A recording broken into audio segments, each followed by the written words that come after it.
Oh, I'm sorry. This was just the music. I forgot. Okay, we're good. We're good.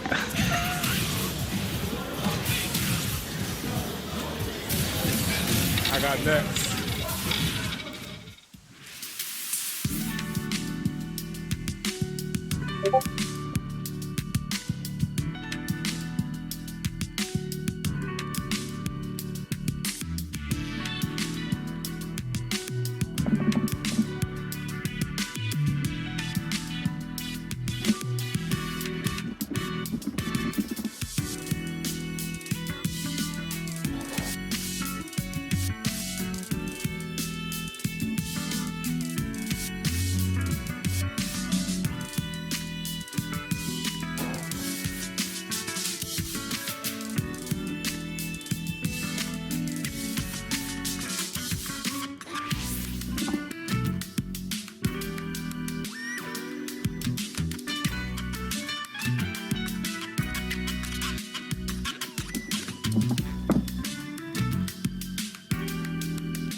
Good evening, everyone, and welcome to another episode of the Street Fighter I Got Next podcast community discussion that we got going on. Season number two. I know it's been a while since season one graced the airways, but there was the holidays, New Year, um, things of that nature, and we're here now with this episode number two. It's your boy, the host with the most.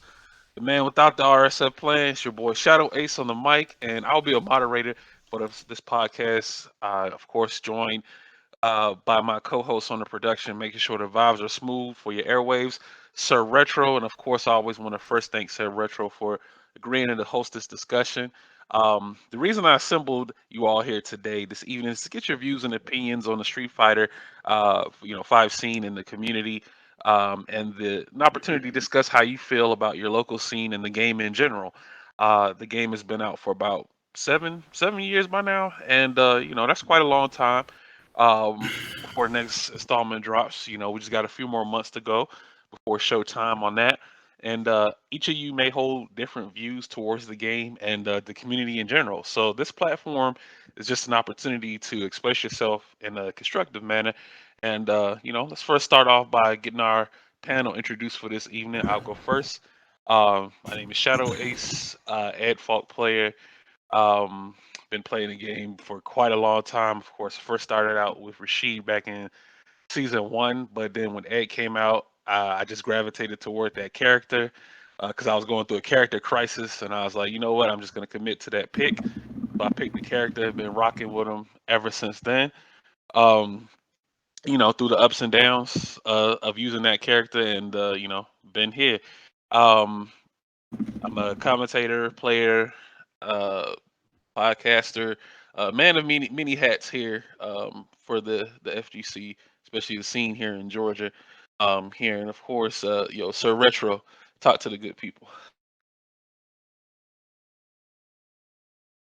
Hey everyone, this is Sir Retro, Middle Georgia FTC tournament organizer, TL. Um, Run tournaments here for More than 5 years, but this year is the fifth anniversary of our specifically Reboot Retrocade Gaming, which is I'm the main head TO of, and which had been founded 5 years ago. I also do novice to intermediate training and coaching with fundamentals of fighting games for anyone of all ages and all skill levels. Definitely mainly a Street Fighter player. I'm a G main. Of course, the potential upcoming character I might look into for new Street Fighter is JP. Definitely, I play. I'm a big fighting game enthusiast, so more than just Street Fighter Five and Street Fighter in general, I play other various types of fighting games. Been competing for many years, and now, of course, now a editor and producer of this awesome beloved series I Got Next podcast. So season two, I'm glad that we made it this far, and I'm super excited too that we are going out beyond her horizon, with players from not only just within our state but now to other parts of the country and hopefully the world. So thank you, Shadow Ace, once again for allowing me to be partaking in this type of series and be part of it. And I'm looking forward to, definitely many more adventures. Yes, sir. Thank you so much for that. Season one did take us. We just talked to a bunch of players that were here in our state specifically, but in season two we decided to spice things up and said, you know what, we're going beyond the borders. Let's talk to the rest of the world, see how they feel. And the similarities are quite alarming. I was like, wow, that's kind of what this player said here. So I'm curious to see what goes on out there in those scenes. So that's where our adventure takes us, and our adventure is going to take us to the fine area of the DMV, Maryland. So let's go ahead and introduce our first guest here, Metro M. How you doing today? Yo, what's up, yo? How's it Yeah, going? talk to the good people, man. Introduce yourself. Well, my CFN or my gamer name is Metro M. My actual name's Ivan Mesa. Uh, Street Fighter 5 player, obviously. Been playing this game since it's dropped. And yeah, happy to be here. A Vega main enthusiast. Vega main. The Vega main, the premier Vega main. This man, you can't Gr- mention Vega without knowing who Metro M is, bro. If you don't Great. know, now you know. You know? Another Vega. That's all I need to Yeah, hear. Vega, man. I mean, Yeah, yeah, Vega, man. What you mean? we had one yesterday, and he got top three at our last tournament. And just need to hear another Vega on our podcast episode. But it's Metro M, so more respect to that. Yeah, he Nothing. could be listening. He could be like, "Hey, oh, another Vega. Yo, let me learn about this. Let me learn from this guy." But yeah, Leo was one of the Vega players that we had at our local yesterday. So shout outs to him for that third place. But thank you so much, Metro, for joining us. And Hmm. another player, we got another guest on here with us as well. Personally really doesn't need any introduction, but we gotta give him anyway. If you don't know who he is, and if you don't know who we've teased and advertised for quite some time, this man is a pillar for his scene in this community here, and he's just done so much for the Street Fighter Five community throughout this time, especially during the pandemic and COVID, where events where it was sort of in the air on if tournaments were ever going to come back and stuff. But he is one of the mainstays that held it down for quite some time and just built a wonderful community throughout his hard works and his efforts. But enough of me giving him singing his praises. I'm going to let him speak for himself. OG Yan, how you doing today, sir? Yo, hello everyone. My name is ogyawn. I'm representing the Hyro Group, local esports organization, alongside my controller sponsor, or I'm the brand ambassador for Hori USA, and also representing my online crew, Zero Neutral.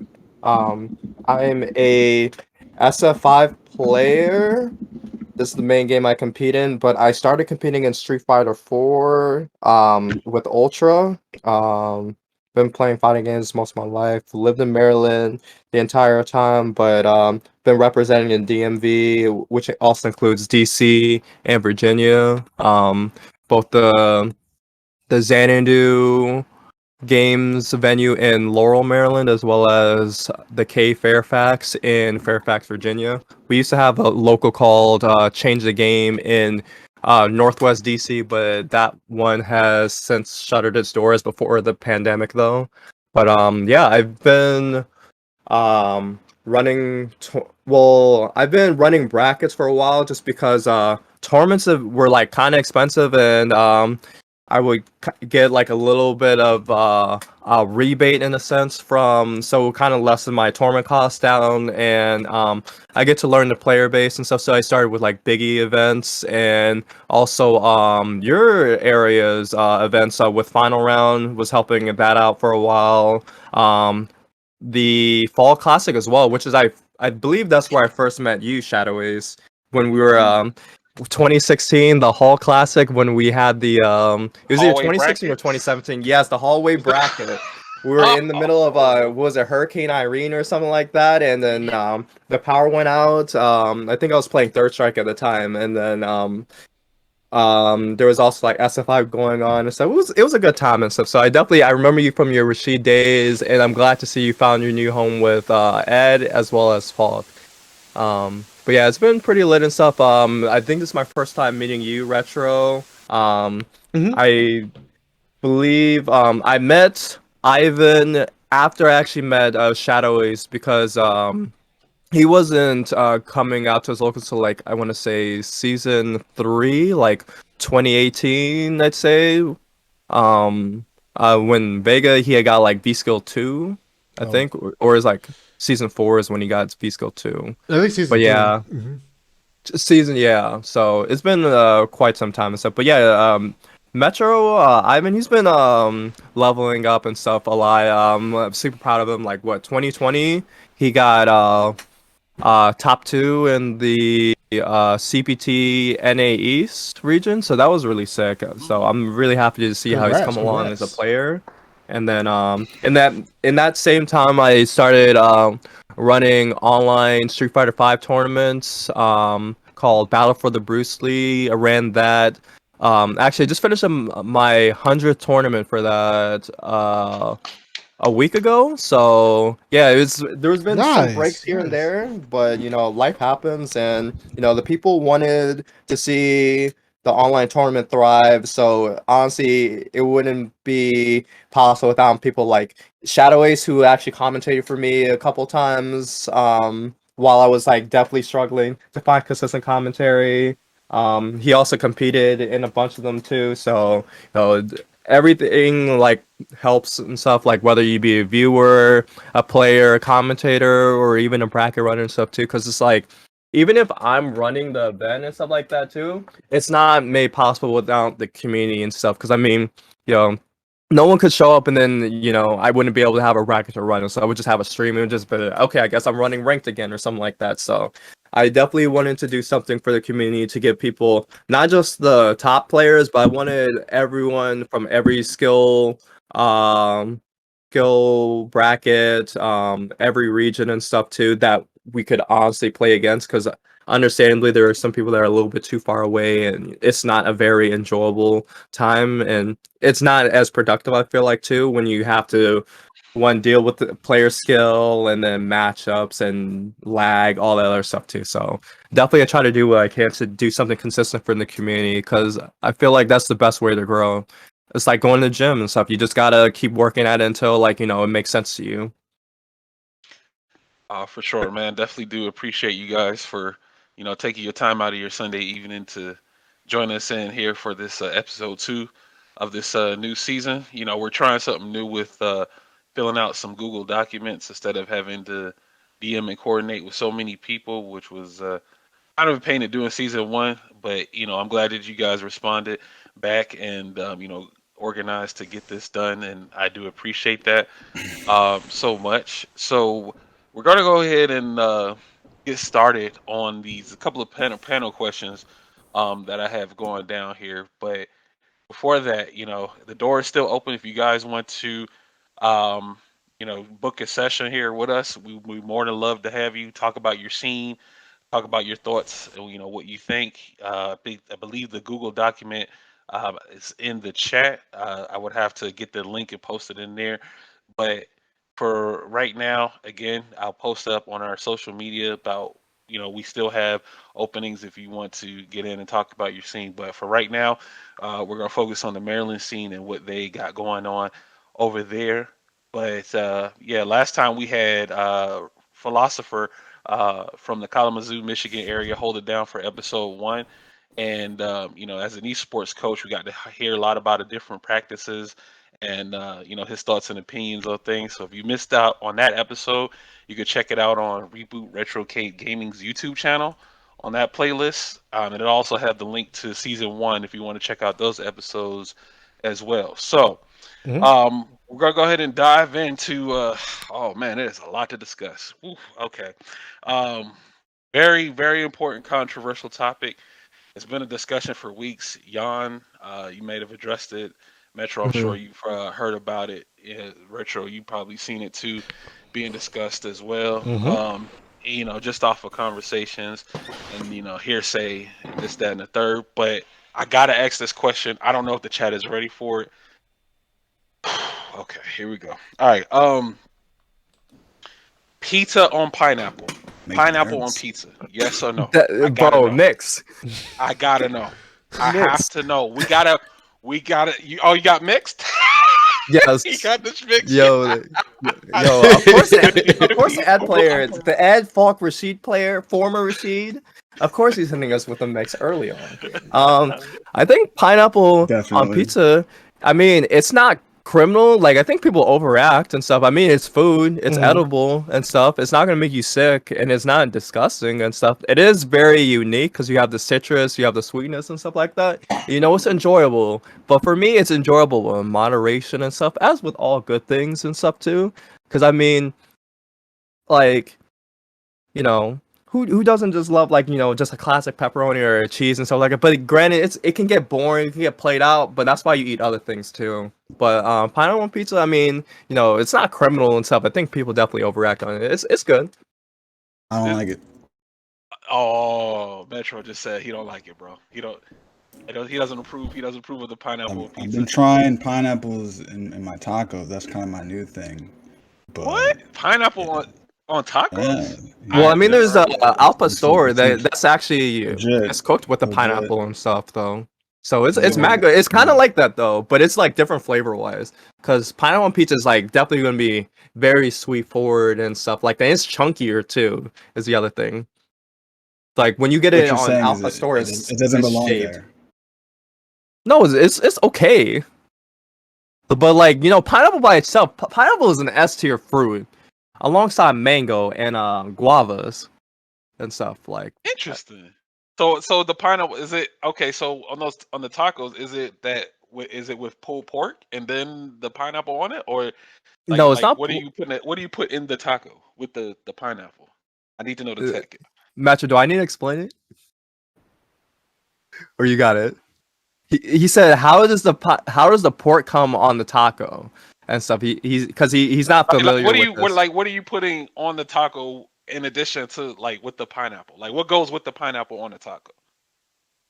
Because you're What talking Yeah. about like taco like bamba, a, right? I'm talking about like taco bamba with Okay, steak. so it's Yeah. literally it's just Al Pastor. Al Pastor is like like how gyro is, right? Like it's on a meat, so it's like various like steaks almost like it's put on a spit and then it's roasted and stuff, and then they carve from the outside and then they put it on like a pita bread and stuff. It's the same thing with pastora, except they have the pineapple. It's on the top a lot of the time, and then it's like carved. It's like all marinade. It's part of the marinade, and then it comes in with the tortilla, and then the very basic stuff is like they put the onions and cilantro and stuff though with the pineapple and stuff. It's usually like sometimes charred on there too, or grilled. Yeah. But it's Say very look, good. so It's next not like time, pulled pork though. yeah. So next time I get a taco, well, specially designed taco, I will go ahead and attempt to put pineapple on it and see if that changes it up because it might actually balance out.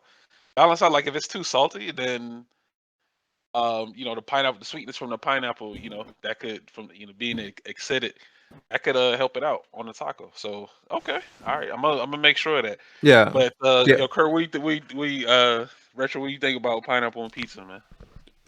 I was gonna try to sip my brandy and my Coke and just step out of this one, but you know what? Since I just want to hear the debate. That's all. I was trying to step on the sidelines, but He's since always trying to chill, listening to y'all. Yeah, you put you in there.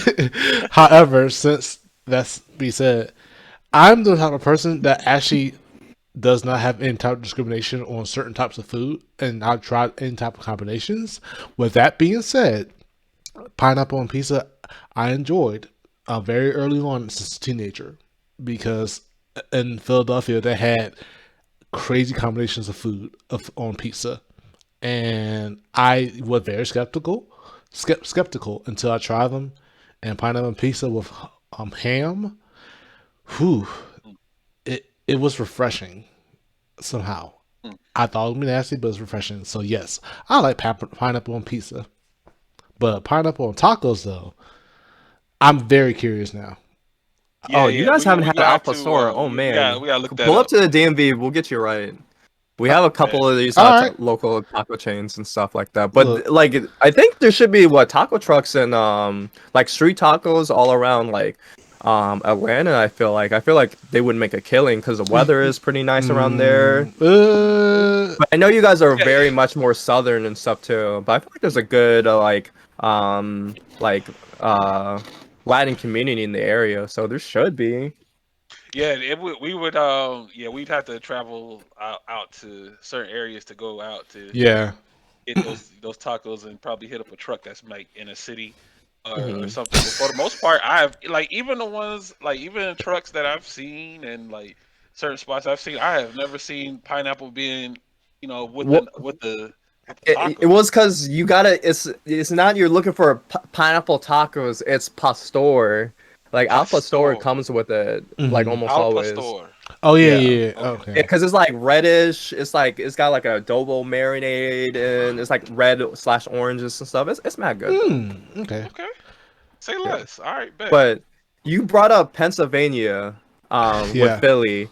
I went to school around Pittsburgh.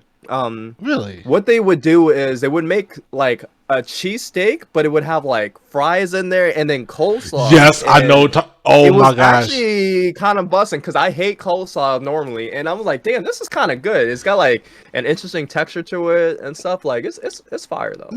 yeah, yeah, and now Philadelphia It definitely specifically, takes like getting used to though, but it's good. yeah, I know we're going a little off tangent, but I know because of my food, but Nah, food makes That the was the world go next round. question before we get to the good stuff. I had to lighten the mood I mean, because next question is gonna go crazy. That's why I that's had to true, hit the that's true. 50-50 mix. Now I'll say Oh this, no, That's Dark why. Lucario X likes the dry sandwiches with no mayo. Come on.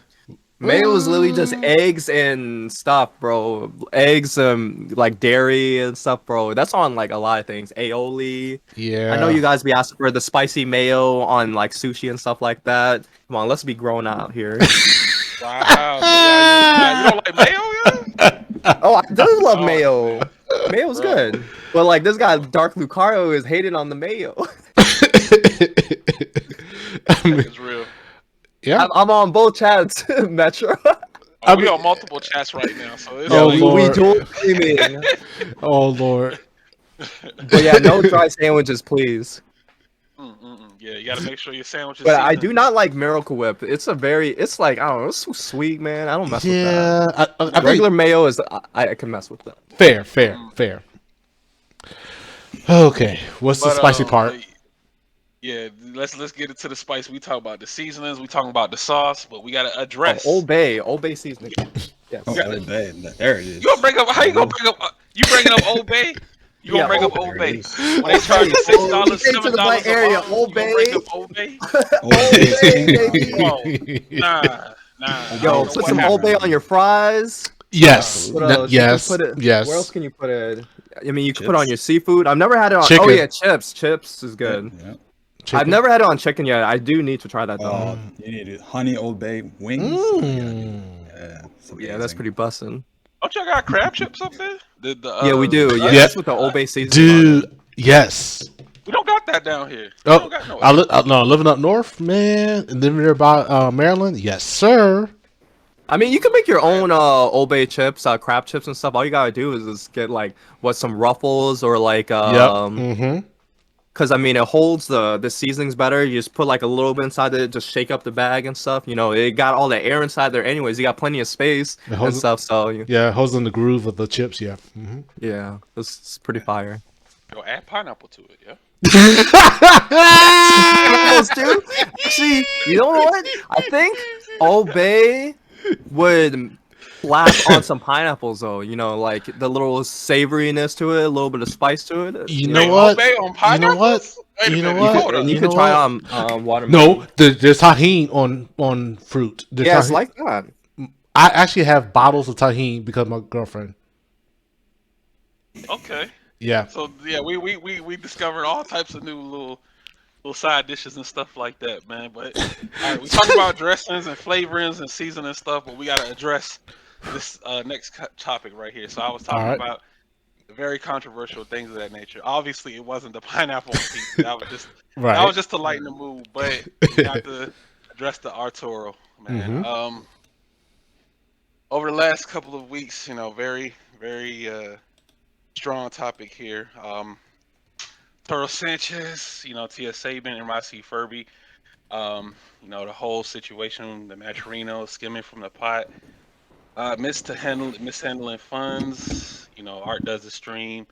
Rob TV guest stars to try to help out, but it makes him look worse. Well, I'm not gonna say it makes him look worse, but it's just a little questionable because people were demanding proof and documentation, and Art did then. Then Fanatic comes out, jumps in, tries to defend, makes some videos explaining the situation to help exonerate the case. Some people viewed it as clout chasing based on Fanatic's character, and it further made more sense when he went on Rob's stream that just happened recently. Mm-hmm. Then they had another debate about it. Fanatic accused Rob of trying to hurt Art by like exposing him, but Art seemed to have trouble articulating some of his points when he did his original cast.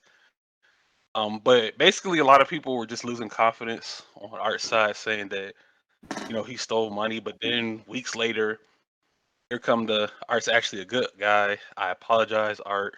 Post when some proof gets posted after memes and bandwagoning from the high mind. Like in the end, I would just think an audit would need to be done. Saying that Maturino may have fucked up. Tournaments banning Art without like the full details and conclusions. Um, saying Maturino locked him out of his account. More parties coming forward. Players trusting if they're going to get paid the right amount now. How can a player like feel confident they are getting like the full payment from events during this fallout? Now you may have people questioning and saying, all right, they may be out pocketing money, but what do you guys think about that situation? Um, so I'm You want to go more first? Or you directly want? Okay. involved. Oh wait, yeah, Metro, you go first. uh, it's a shitty situation, but simply put, I think I'm just more on Art's side on this. I seen all those videos with Fnatic. He gave the receipts. He broke it down really well. Even with his talk with Rob, like Fnatic just knew. I knew what he was talking about. Um, he described the whole mishandling of funds. It doesn't necessarily mean that he took anything, just late payments, things like that. I mean, again, it sucks. It turned everyone to a mob on Twitter, which I really hate. I hate mob mentality. I stay away from it as much as possible. I hate when people bandwagon on stuff when they have no idea what they're talking about. They have no evidence. I absolutely hate that kind of stuff. So I kind of just, kept my mouth shut until, yeah, something like this were to happen. So it's really cool that, someone spoke out for him. And yeah. Okay. All right. OG. So as someone that's even more directly involved with this, as a tournament organizer that has spoken against Arturo in the sense that I did not want him to participate in my events. until he gets his stuff right with the parties affected by his decisions and action with Maturino.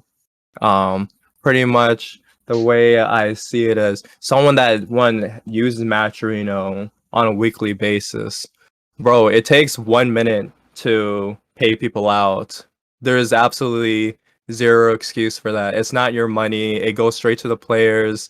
No ifs, ands, or buts. This is I mean, he has been transparent about where some of the money has gone to, like in the instances with NLBC Online.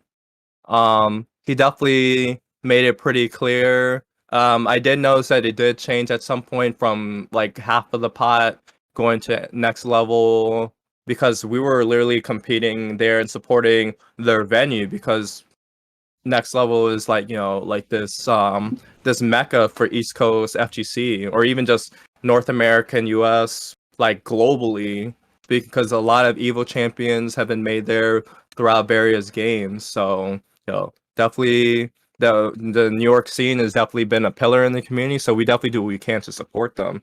Even if we're out of state and stuff, like me and Metro would come up to next level for their Savage Saturdays hosted by IDOM and such.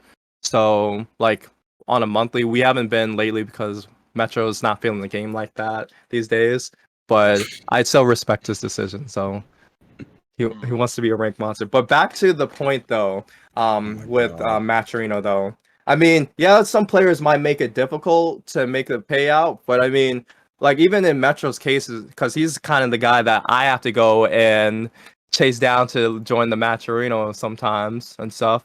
Like he still makes it's easy though. He has an account.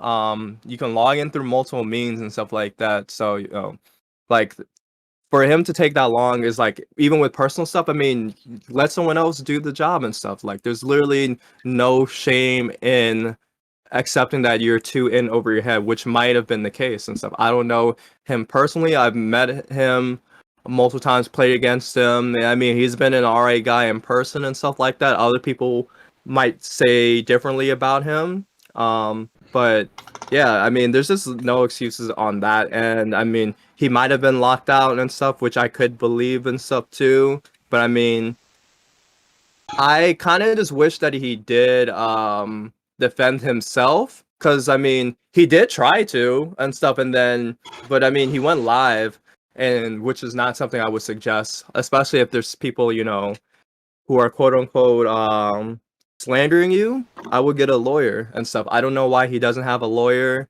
because I mean, his money is being affected and stuff clearly, and his name and reputation is and stuff. I was like, why doesn't he have a lawyer? Why do we have what is it, Phoenix Wright, Fanatic Wright, sorry, defending him? And then we have like cronies, and then now they're trying to like intimidate TOs into releasing their bans. I think that's kind of corny and stuff though. So I mean, I won't be intimidated and stuff like that. You can defend yourself, be your own man, be your own boss. But I don't feel like people like Spooky or ECT would drop him for absolutely no reason though, because I trust those people a lot. And yeah, you got to do what's right for your own brand. So that's literally the only reason why I don't have them in my events. Other TOs are allowed to, unban them if they would like to, but yeah, that's not my business. I'm just gonna say I disagree with a lot of your points. All right, please tell me. Well, one, he didn't need a lawyer because he wasn't really accused of stealing anything. There was only 3 people that really accused him of stealing. Yeah, there are. I mean, so you would, if someone is making slander statements on you on the internet where there are potential legal repercussions for it, would you not pursue that in a legal manner? I think that would be the smart thing to do. Possibly. Yeah, because I mean, I would- you're like, those statements are, damning you from, business in your community where you do make your money. Oh, but also another point, you're saying like, kind of like those like no excuse and stuff. I mean, there's receipts of art asking for help. Actually, I can tell you didn't watch any of those videos, but Oh, I mean, because he's not. Those aren't his videos. He could. I would respect his stuff if it was actually his own stuff that he was posting so up. you want him to make his own videos? Yes, exactly. He's a content but creator. even Why is that so hard for him to do? but even still, like you have someone that has all the information there for you. Like, if he needs an editor for it, I mean, I would understand that, but he also does that too, so I don't get that. Regardless, there's receipts. There's like messages out there of him asking for help. He was apparently just overworked. And even if you look at him on Twitter, like months back, I mean, he you could tell he didn't was have to overworked. take He was on always- those jobs though. Okay, yeah, Is the yeah, other thing. He Yeah. took on the job. Are we familiar with someone that Okay. who bit off a little more they can chew? That's true. But I mean, I feel like you can be a little more sensitive because who was he working for? He's working for us. You know, it's not like he was just doing his own thing. Everything that he was doing, all that work he was doing, was just to help our community.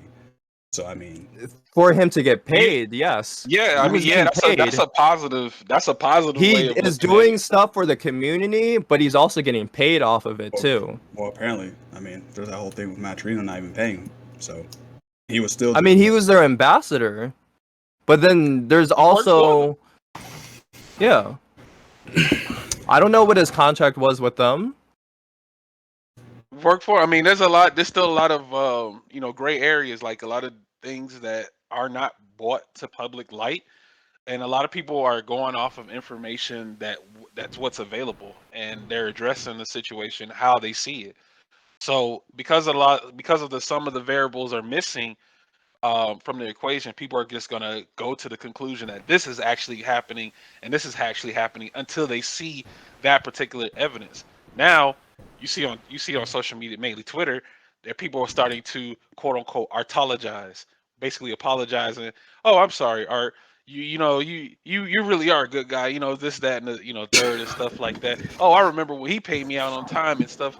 You had the quote unquote the Art Defense Force, but these people weren't present as soon as the accusations came out. It took some time for he had to actually present and get supported evidence before people started apologizing and say that they were sorry for jumping the gun, which to me, of course, hive mentality back with Metro said. That's just the hive mentality. They were just waiting to see, okay, yeah, he's actually a good guy and this, that, and the third. But my thing is, from looking at this from a player perspective, of course it looks bad. I mean, when he went live to try to explain the case with Rob, it looked bad.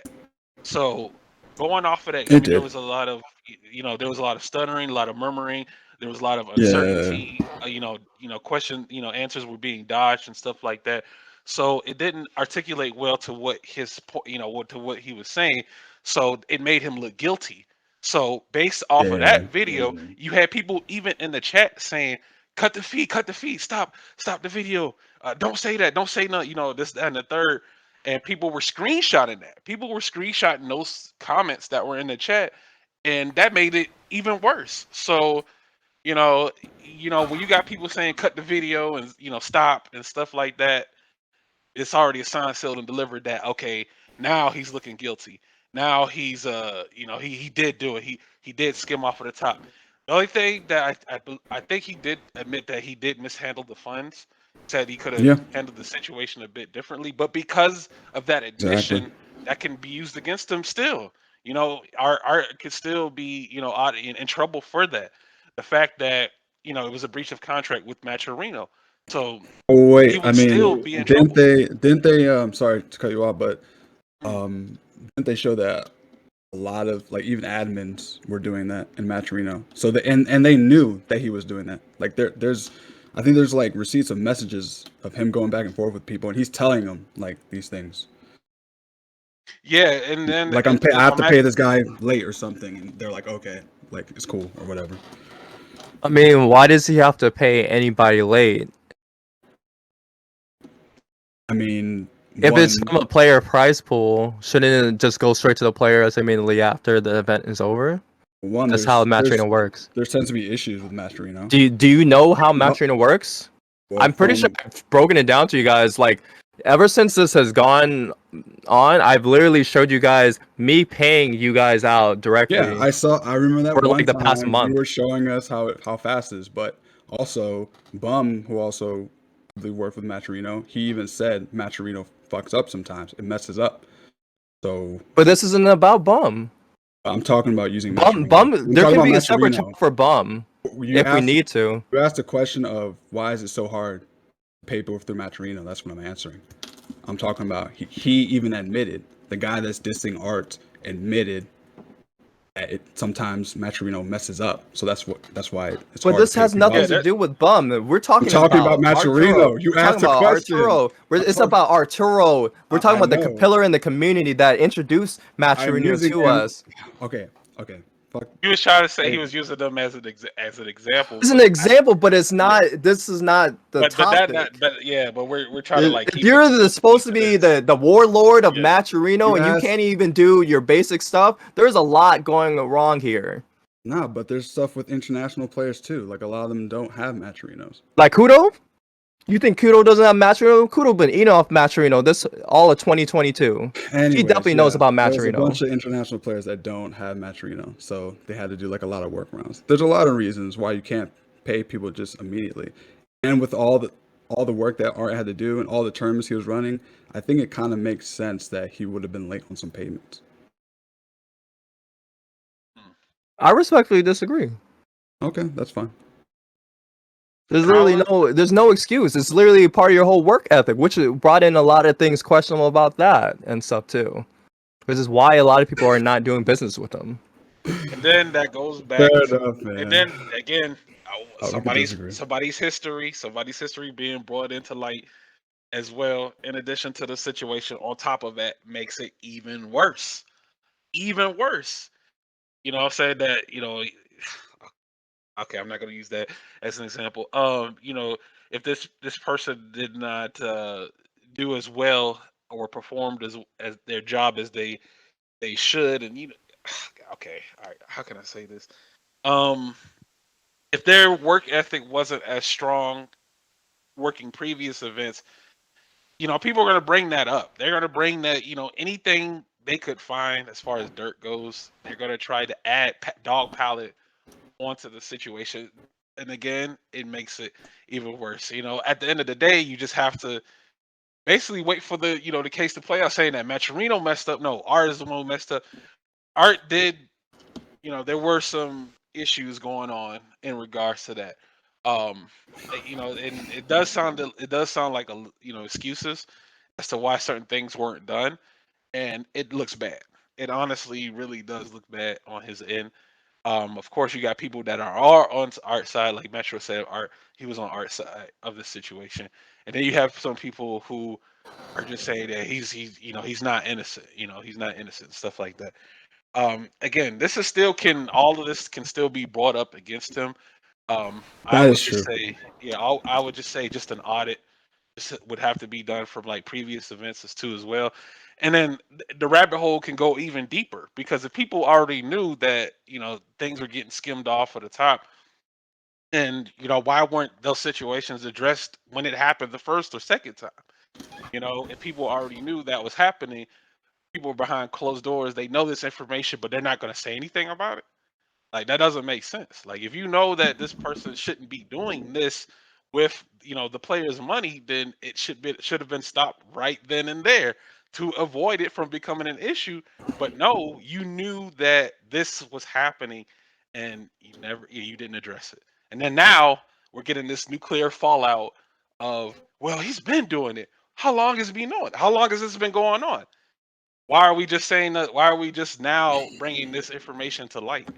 It just It was doesn't add because up. no one had to think about it though at the time. People were just thinking like, okay, people are paying out Art for doing his thing and stuff. People didn't know that it was either coming from the Maturino and stuff. If that's the issue and stuff too. I mean, if that's how he's getting paid this whole time, I mean, damn, that's crazy. And it makes you look at I it mean, makes you look at it makes you look at what other events could be going through the same thing. All right, all it takes is for one person to light the spark to the match and just throw it into the gas. That's the it. match the matchstick of the Matcherino case. You know, that was a bar, an unintentional bar, Yeah. but Oh my No, god. but yeah, yo, are you telling me you that's lighting the flame, Shadow Ace? no. I'm No, no fame no no no no to no. keep the community alive, not to not for like this. What is it? This what do they call them? Stuffs like from back in the day, these witch hunts and stuff like that. Like where they would like burn the witches and stuff like that. I forgot what it's called. The Silent Witch I Hunt. gotta look that up. Yeah. Not like that. That was Mm. just to just to Yeah, talk about it. he's not trying to cast a he's not trying to cast a shadow on it. Yeah. That's a bar right there. Oh, it's called immolation.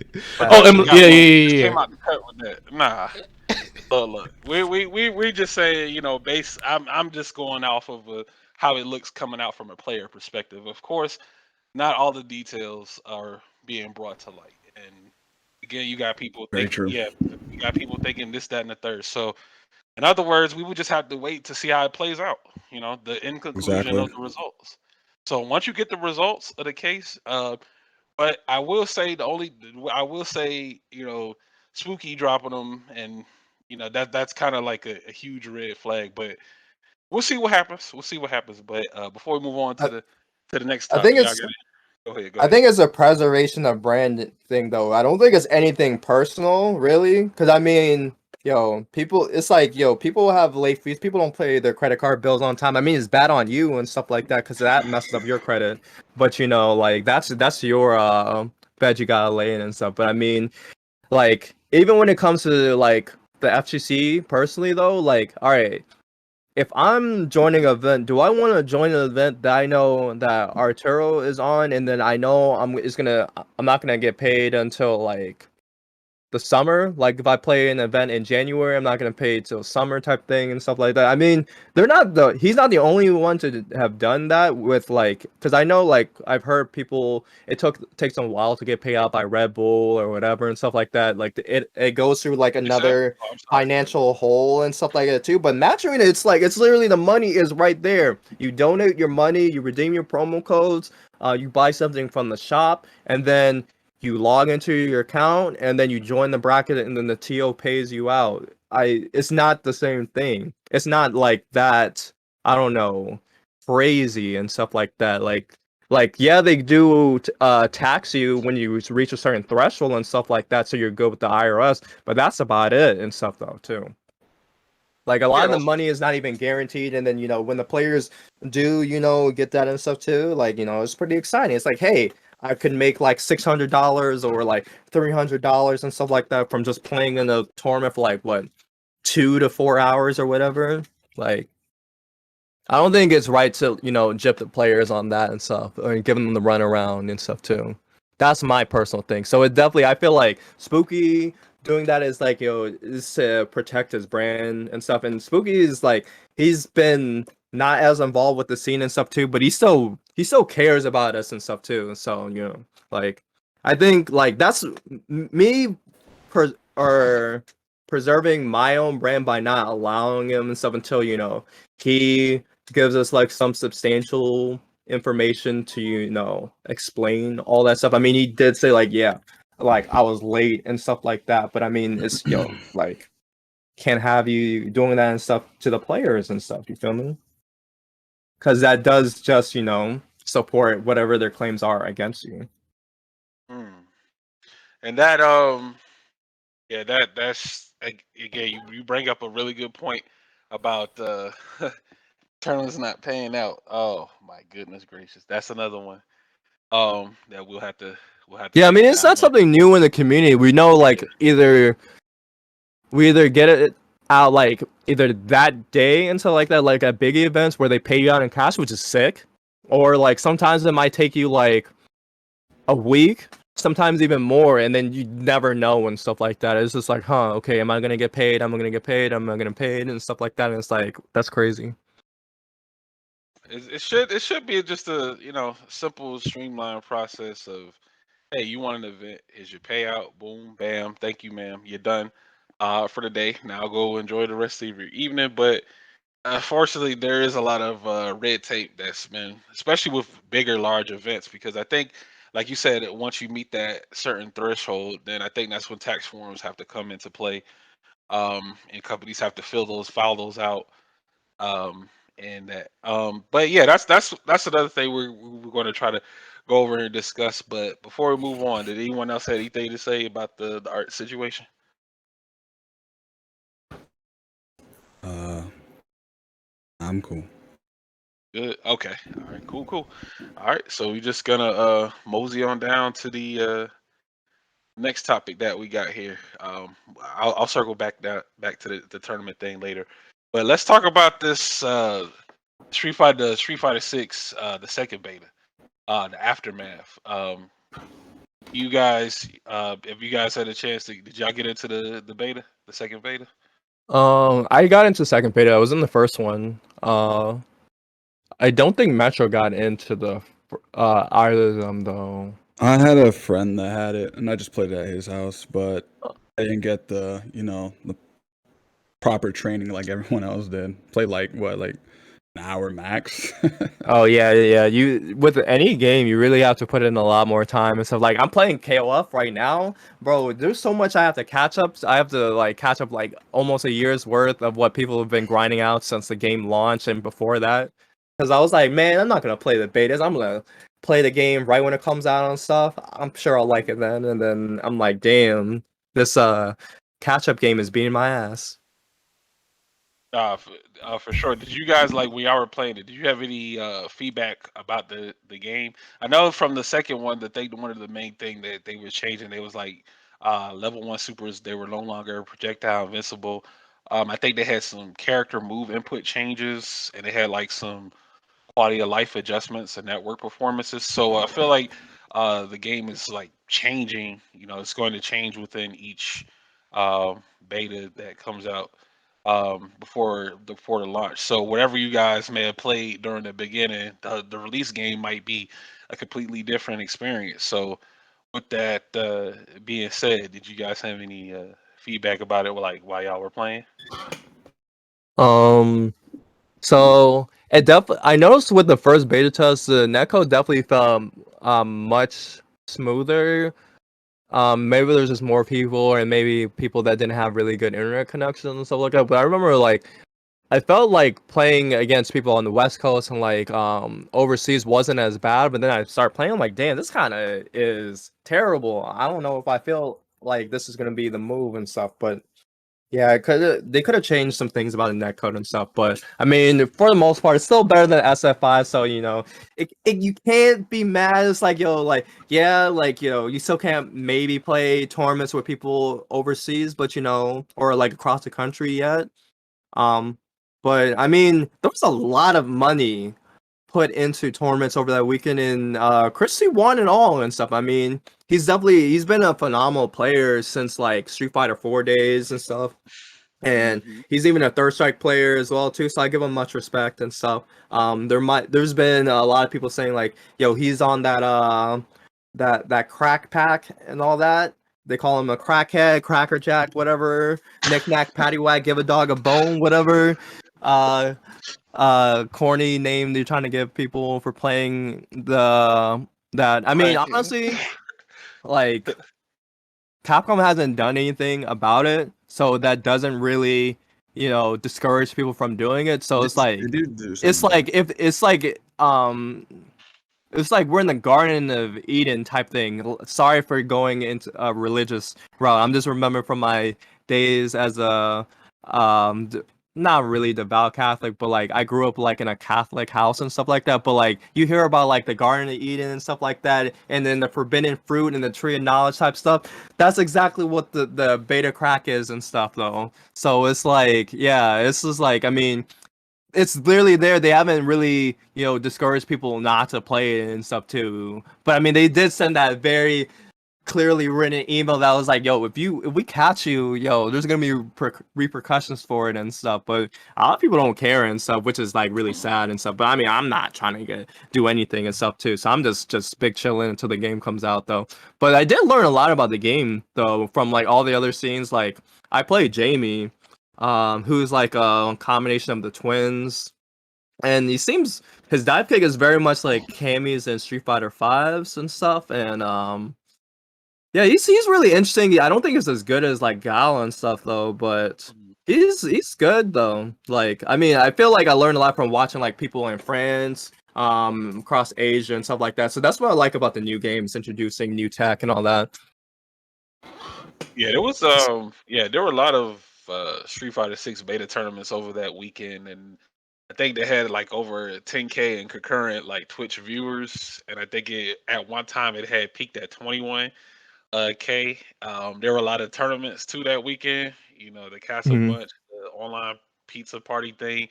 You Yeah, know, Chris T won a couple of them. There was the Li Joe one bro, that he had the. won every tournament that was. I think he Oh, that's won 4 out of 6 tournaments that weekend. My man's had made like almost. I think the one for Casa was charity, but the all the other ones there was definitely at least $1,000 pot in each of them though. Oh yeah, he's good for a while. He's Yeah, set for a Yeah. while from that weekend. yeah, yeah. But I Uh, mean, even that set though, just it being like sub 5K, that's mm, like nothing in the esports world though. But hmm. it gives us promise because we weren't able to get that kind of money raised for events in Street Fighter 5 like on a consistent basis. I I mean, mean, this people was don't a even beta use Matrino weekend. codes, so Yeah, exactly. so It's it's like hard. Yeah. Street Fighter 6. Yeah, it brought back some OGs and people from like different Oh, yeah. FGC communities started Yeah. playing in the in tournaments and events. You saw like some multi blood, some high level multi blood players were diving into it. Scrap Vermilion, and You all know Graham Wolf? yeah, No. some Grand Blue players Oh, do too you as know well. Graham So Wolf, the player, the Oh player yeah, Graham yeah, Wolf? Grand Wolf, Yeah, yeah, he's Grand a Wolf he played came back. Vega I'm on like, that. Yeah, I saw him in that tournament. I was like, oh snap, that's dope. yeah, he was playing Guile. That guy was crazy. Jeez Louise, man. They had Kenan Black. I think he was a third. He's a third strike player, right? Kenan. Yeah, it's a Third Strike Yeah. Skullgirls player from Virginia, and then he moved to New York. Okay. Yeah. So a lot of people were dipping their toes into it, trying it out. Mostly positive reviews from what I've seen. I think maybe one or two people weren't feeling it, but for the most part, I think like literally like 95% I would say had good things to say about it.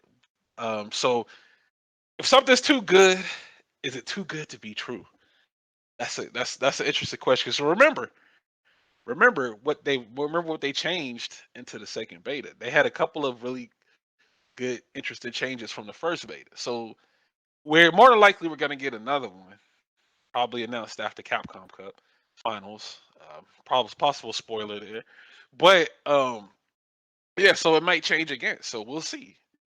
So the build that they were playing recently from the finals, the CFL finals, that you guys saw those videos, the Honda, Sim, Marisa, Manon, and JP Blanca. You guys got to see those characters play at like a little bit of more of a higher level. So you got to see what they could do, really. So I don't know. I don't know if that's based on the second, the beta build, or that might be like they're gonna do like some refinements, and then that's gonna be like a completely different build. So I think the game will definitely change before the final release, and I'm glad that they're giving it more time to sit in the oven for a little while. But outside of that, as far as Street Fighter 6, what do you guys thoughts on the characters, They're especially dope. the I latest like all the reveals? characters. I kind of want to Everyone. try out. Yeah, I kind of want to try out everyone, especially with the new rank system they're trying to implement. Kind of like the Tekken style, where you can rank up with every character. So that's gonna give me more incentives just to try everyone out. But yeah, I think everyone looks really dope. Okay. Okay. Is there any characters that stand out to you? Obviously Jamie, he's like the coolest character.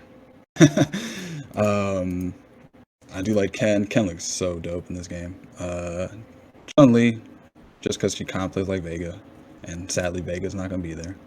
Maybe we'll see. And I like the way Ed looks. I like his design. I like his outfit. So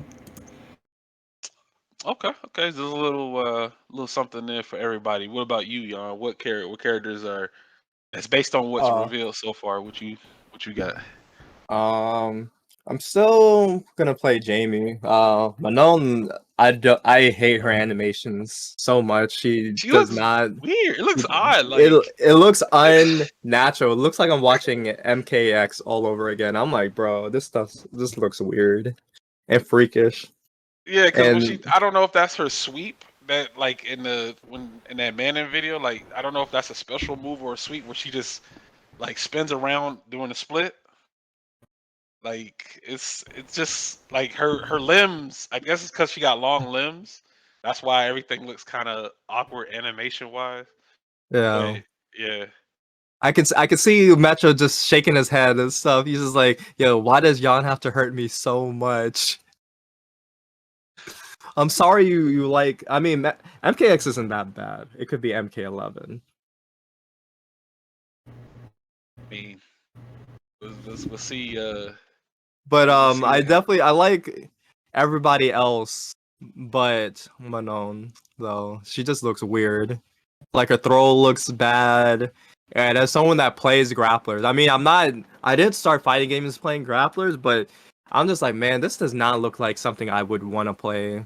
I definitely like I'm also kind of like Metro where I also like Cammy. I mean not Cammy, Chun-Li and Ken as well. But I would like to see Cammy. There was like some leak stuff going like from a while ago, and Capcom probably put her reveal on like the back burner and stuff like that. So, but I'm like excited to see her like in game alongside Lily as well. Um, Marissa looks really cool too. Um, I'm not too crazy about Honda or Blanc or Sim. DJ looks really sick though. So I'm happy like he actually looks really cool. I hate the way he looks. You hate DJ?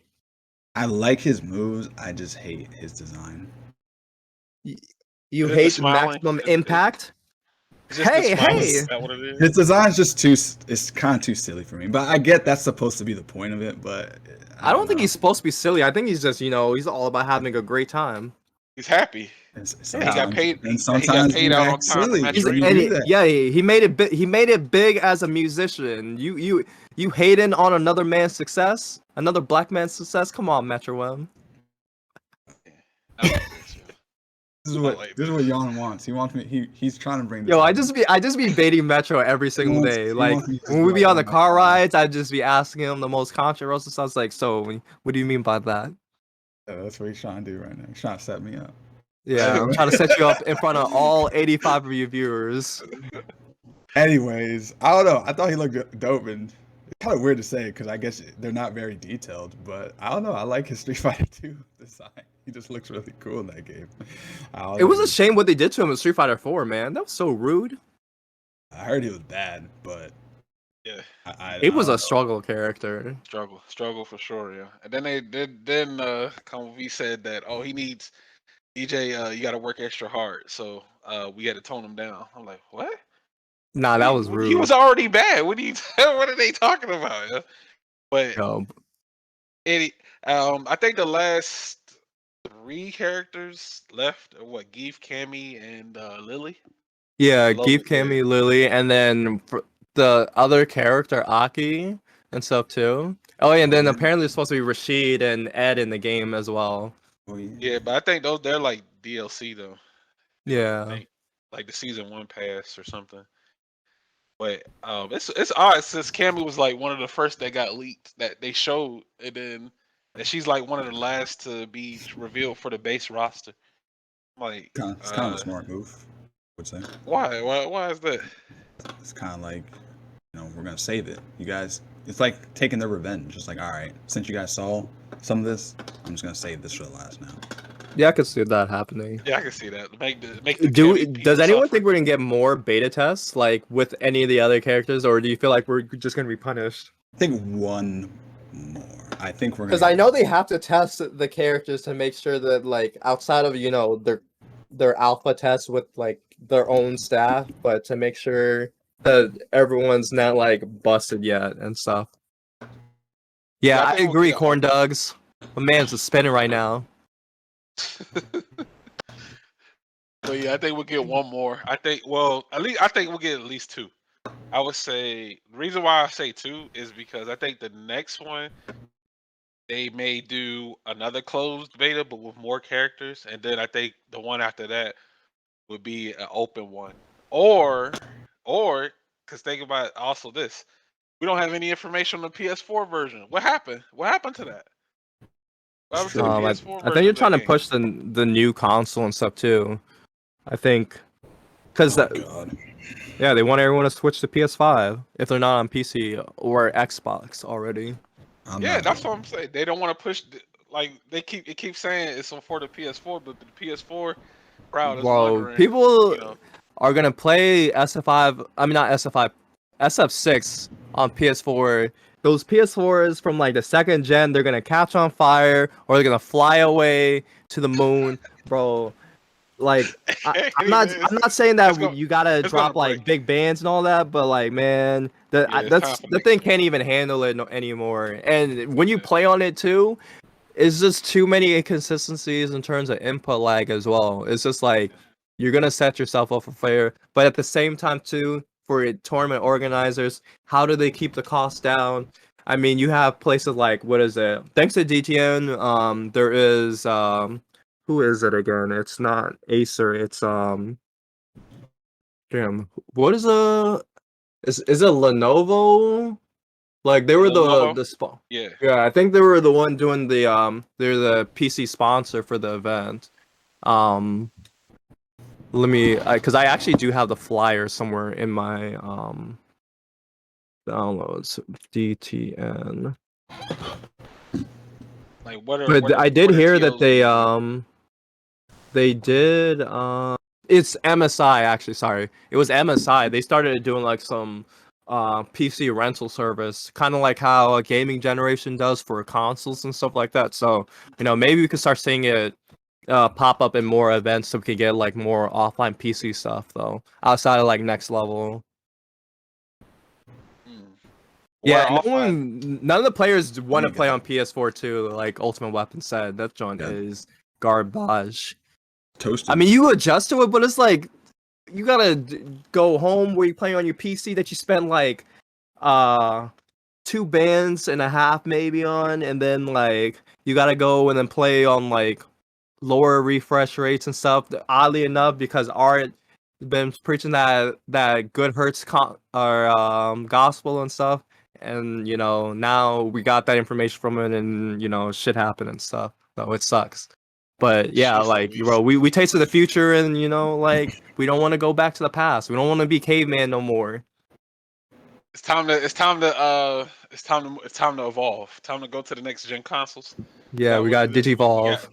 yeah, we got to, man, cuz the PS4 is just it's hurting right now. You turn it on, it can barely even Bro, do it's 5. struggling. It's got asthma.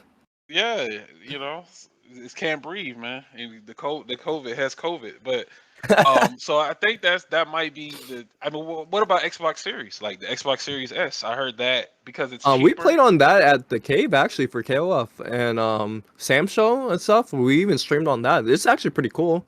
Okay. A lot of us have been using like our PS5s at the event too. I know OS and what is it? Lower East Side, Manhattan, they've been running their events on PS5s in addition to PCs and stuff like that. So like there's been a lot of venues that have been like adapting with the times. Like they do Strive on PC and stuff too. That's pretty sick. Mm. So there it's not just next level running like stuff on PC. I think it's just like trying to get the community to all as a collective move Go to over to next it. gen. Yeah. Yeah, switch Because like over. the people that are only on PS4 only, they're like, oh well, I can't adapt. But then they kind of have to adjust, like how the PC players adjust to PS4 too. And it like of course Sony owns Evil, right? Of course that's the big event that's coming up for 6. And Oh, it's not PS5. who is it again? Who Pokimane? Pokimane doesn't own Evo anymore. I'm talking about. But so does not. Is Sony not sponsoring? Oh, Am they I, do, am but I I thought it was also Pokimane. Pokimane saved Evil. Evil that's offline, anyways.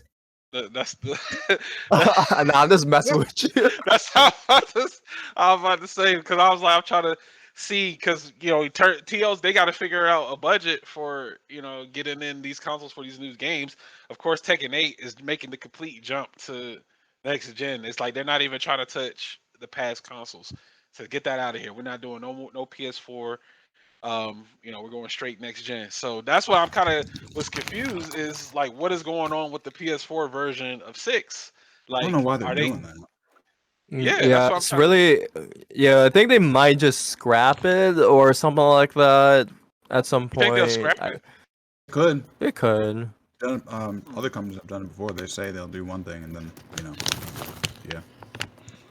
Damn, it sounds like a TO like that. No, no, never mind. But yeah, this. I'm trying to. It'll be interesting to see what the Discord console like.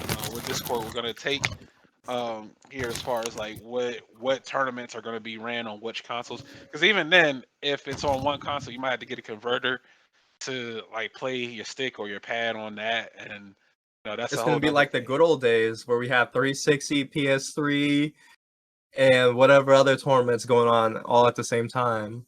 What was that? Oh, Wii U for what was it? Tatsunoko versus Capcom and stuff. hey, look, you gotta, I guess like you said, we gotta adapt to the times that Yeah. that we're in. So yeah, the PS right now it's a question mark on what the PS version is, and like Metro has said, they might just outright just drop the support for that game and like just cancel it. But it just say like if you look on the pre-order page, it does have PS4 listed. So we'll Oh, then see they're what not doing happens. it. You said what? I didn't know that part. I didn't know there Oh was a yeah, pre-order for PS4. Damn. Really Yeah, bad. yeah. it's they No, show no, no. PS4. I That's how said it's people knew coming about to PS4. the not 360 but Xbox Series X and stuff. I guess they could do pre-order refunds, but ouch. Yeah. That sounds Yeah, that terrible. would also look bad on their end too. Hmm. It's not the first time they look bad on Jump. That's true. It's the whole Street Fighter 5 launch and Oh my god. Cross Tekken as well. Was it just Oh my me? god. I can't remember if this was true or not, Oh, but and Marvel was there Infinite. not a How could I forget? rematch? Was there not a rematch button? Street There Fighter was not 5 a first came out? rematch button during the early days. I Metro, knew don't it. you got the last known copy of season one Street Fighter Five? I used to. Yeah, from what's his name? Your Yeah, boy. yeah. I had a copy. Because it was the PS4, but it had no account on there, and then we were just like, oh, okay, well let's Gotta, you gotta keep that, yo. Don't do nothing to it. I promise it's gonna be worth something one day. It's I'm definitely actually gonna. I feel like it's actually easy to do because all you need is a vanilla copy of Street Fighter 5 and then just don't Yeah. connect your PS4 to the internet and then you'll just play the base game. Oh, nice. That sounds like a fun thing to try But out. it's also awful too. After Yeah, playing on it, I was like, bro, it took forever to get anywhere. yeah. The load times were probably like wild back in back in that heyday. But yeah, when he had that, I was like, oh man, we went back to the With all the past. blue, All that blue, all that blue. Had the globe on the character select screen. I said, I bet the new players don't even remember what this looked like. But yeah, good stuff, man. But let's dive in. Let me ask you guys this question. So for Street Fighter Five, who would be your top three and bottom three characters in Street Fighter Five? And Metro, I'm gonna start with you. To bottom three? Top three and bottom three. Top three, I'm just gonna say Poison, Luke. Be Sim or Cody? It's kind of hard to speak from a Vegas perspective, not gonna lie. But looking at the whole game and kind of see what everyone's talking about, third slot would have to go to Sim or Cody. Bottom three, Geef, um, Honda. Damn, there's a character that I'm missing that's probably obvious. Maybe Nash. oh, I thought you were gonna say Vega. Vegas definitely bottom 10. He's not bottom three, but maybe Okay. Nash. Nash, yeah. Okay. And then Jan, what about you? Who are your top three? My top 3 is Luke, Poison, and it's like a toss between like Sim, Cody, Chun-Li, or like pretty you don't have to think to play them characters. And then there's also Ed2. He's in there. He's in Alright, the mix somewhere. I don't know about this Ed. We have to talk about this Ed. I mean, Ed's not top 5 or top 3, but he's like top 10 at least. I would say top I would say top 15. Top 15. I'm like, what's Top going on with 15. this? Like, there's like few characters that are just getting away with murder. They're just saying they're top characters. It was a Jury, Ed. I mean, Jury's a top 5. I think Japan thinks like Yuri. But I think it's top 10. I'm not I'm like, Cammy, what? but Chun-Li is better than Jury. I feel like as a What? character, even with her nerfs. Yeah, Nah. this has better buttons, She. better I might walk agree with speed. you with Chun-Li though. I can't. I don't think. Yeah, Chun being better than Jury. I think Chun's better than Jury. Huh. I think so. But this is definitely Jury's best version, though, for sure. Okay. But come on, we've seen the best Chun-Li versus the best Jury multiple times. Jury has to do a little work, like a little bit. She does have to do a little bit work. Like a Chun-Li tad. does not have to think too hard to She win. don't gotta work. But hell no. Yeah, come on, cut the cap. Chun-Li players, they be eating. And you know what makes me sad is that Terrence is nowhere to be found. Lud is nowhere to be found. I mean, to be fair, even though Chun-Li is really good, she did get that high punch nerf, and maybe that's enough to say I'm not playing this character. It's not fun anymore. I mean, but she got the she substitute. doesn't have a She button got you can't crouching master fierce, anymore. though. They No, did buff that, but it's like, yeah. It's plus Yeah. plus one. She Yeah, has it's a plus one yeah, crouching it's only, fierce. yeah, it's only plus but- one. And how but long what does it take? A was- million years. It was more fun and abusive though. It was that punch, man. They just love fucking doing that thing over. I mean, she and can still over. do it, but she can also just mash roundhouse too, She's definitely and gonna be forward punished. strong. Yeah. Like she's got buttons she can press. Bullets. It's interesting. Keep it Yeah, in yeah. Okay, I can see that.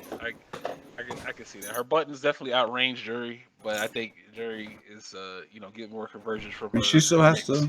Her pressure. She still has to stock and stuff. I mean, they have to at least think a little bit on when they want to do that, I guess. Yeah, And when they want to throw it, and and when they want to press stand medium kick.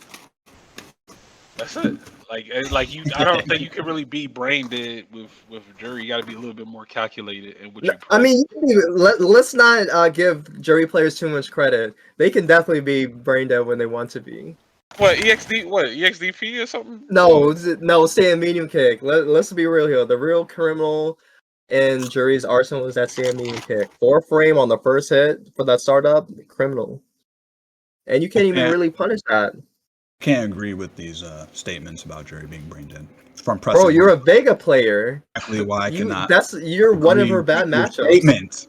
That's why I can't agree with your statement, because I play Vega and I also press one button. And I don't think I'm brain dead. I actually think I'm thinking the whole way through the match. So I think you might be a bot. This is just an AI of Metro M speaking to us right now. A hologram, actually. You have standard It's a lot of medium brain punch. power. You have standard medium It's a lot- punch. It's a lot of brain power to press that 8-frame move. And Yeah, into another 8-frame move. Or the 6-frame one. Or is it 7? What is Crouch on again? Is it 7 or 6 frames? I think it's 6. Yeah. Yeah, that's so hard, Metro M. I'm so glad you could clear up the mystery behind Vega. I'm glad everybody has that one button that they can be. I think that's really balanced, right? That every character has that one particular button that they could just do out in neutral, and then with little. Yeah, what's your button? Flicker? I mean, that's not. It just has to be a that's special not a move. button. That's not. It has not to a be a button. special move. And Flicker can be punished. What do you mean? Because of Jury. Flicker can be. Raise your punished. hand in the chat if you've been able to punish Flicker. Raise your hand in the chat if you haven't labbed punishing Flicker. You could punish flicker. It's not a move that can. And then if I do it again, it's a gap. I've seen There's people do it, but it's very rare. It's not consistent. But yes, you are right. We should laugh so we can make your jobs harder. I agree. Finesse. Can't Yeah. can't Yeah, where do you can't Vega just finesse? slide it? Can Vega not If just he slide? reacts in time. But when is Vega not sliding though is the real question. Even sliding's pretty tough because he throws out 3 of those punches. So sometimes I'll get hit by like the last frame of You the can't move. punish flicker. He misleading. You can whip punish. Yeah, whip punch. That's what we mean. It was more negative before, yes. No, Yeah. it's been about No. the same though. Thought it was -3, But- but it but was the But it's It's like hard punish. always space. Right. Sometimes I think you could punish with a light. Like sometimes, if you were close enough. If they messed up their range. Now it's just brain dead. No, let's make it -2. He can throw it out whenever he wants. Why not? Yeah, You got alligator flicker. arms. How else he gonna get to you? You got alligator arms. Because you gotta charge Stan Fierce. That's how he closes That the doesn't gap. work. And crouch I'm strong. negative. I'm negative on block. I'm negative after I do Was that. it that took this character over though? Last season we weren't talking like this. What was it? Is it Well, just the we've flicker buff? always talked about him based off of the tier, not the tier list, but the patch notes. We just noticed like Ed getting crazy buffs. Like he had what Psycho Upper cancel into V trigger, or was it Flicker cancel into V trigger? And we're like, huh? And this is Mad Plus.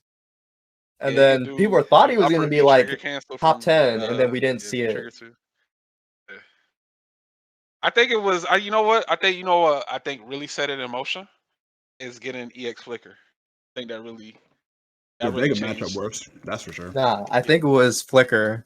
Flicker 123, aka X Finesse. That after I saw how he plays that character, I was like, damn, he's not just making me guess on EX Upper. It's damn, I am getting put in the corner by this purple orb, and I have to take how many mix-ups now? This is criminal. For 2 bars, mind you. Yeah, then they made of course. Then V Trigger one got 7 hits instead of 5, so that was another thing that boosted him up. And I always said like certain characters were like a change or two from like being top, and we see how different meta is after those characters got changed. Like back in the day, you didn't really discuss these characters, or these characters weren't even in contention. When you looked at take a tier list that you see like for maybe 2 or 3 years ago, and look at where Ed is on that tier list. I guarantee it's on the bottom or like bottom mid, right? He's like And then, mid and stuff like that. Yeah. yeah. So just a change or two that he needed to like really elevate his character, and since he did get those changes, he's a much stronger character now. So, and I think that'll go over. I'm sorry, go ahead. I think people just dropped the ball when they were making opinions on him because, like, one of the biggest complaints with him was his buttons were stubby in neutral. I remember people used to say that, like, he just doesn't have any neutral. Yeah, to me, it's pretty good buttons. His walk speed? Like that crouching medium kick is pretty cool. That standing medium kick is cool. 7 frame, the 7 frame crouching medium kick. That's cool. A nice low. I mean, that's pretty normal though. That's far. pretty normal though. My crouching medium kick is 7 frames, but mine does agreeably go further, and it's pretty confirmable. So. His neutral's not amazing, but I mean, like he definitely has some pretty buttons. I would say some okay ones. I would say standing medium kick, of course, is pretty decent. Outside of flicker and crouching medium punch, those were like his only 2 variable buttons that were good at sort of like a mid range before you committed to doing flicker to try to get your opponent to press something. But outside of those 2 buttons, Ed has to be up close to you. So once it's the part of getting to your opponent. If you can sort of keep Ed at that particular distance, he can't fight you. You literally can't fight you. So what that's why we need V trigger. That's why what you're saying is you need to get on that content creation grind, and then dispel the mystery of Ed alongside Ending Walker and Flicker. You guys make this so easy. I think we need to see more. We need to see what exactly you're talking about. Okay, so I gotta put it into words. I gotta put it into action.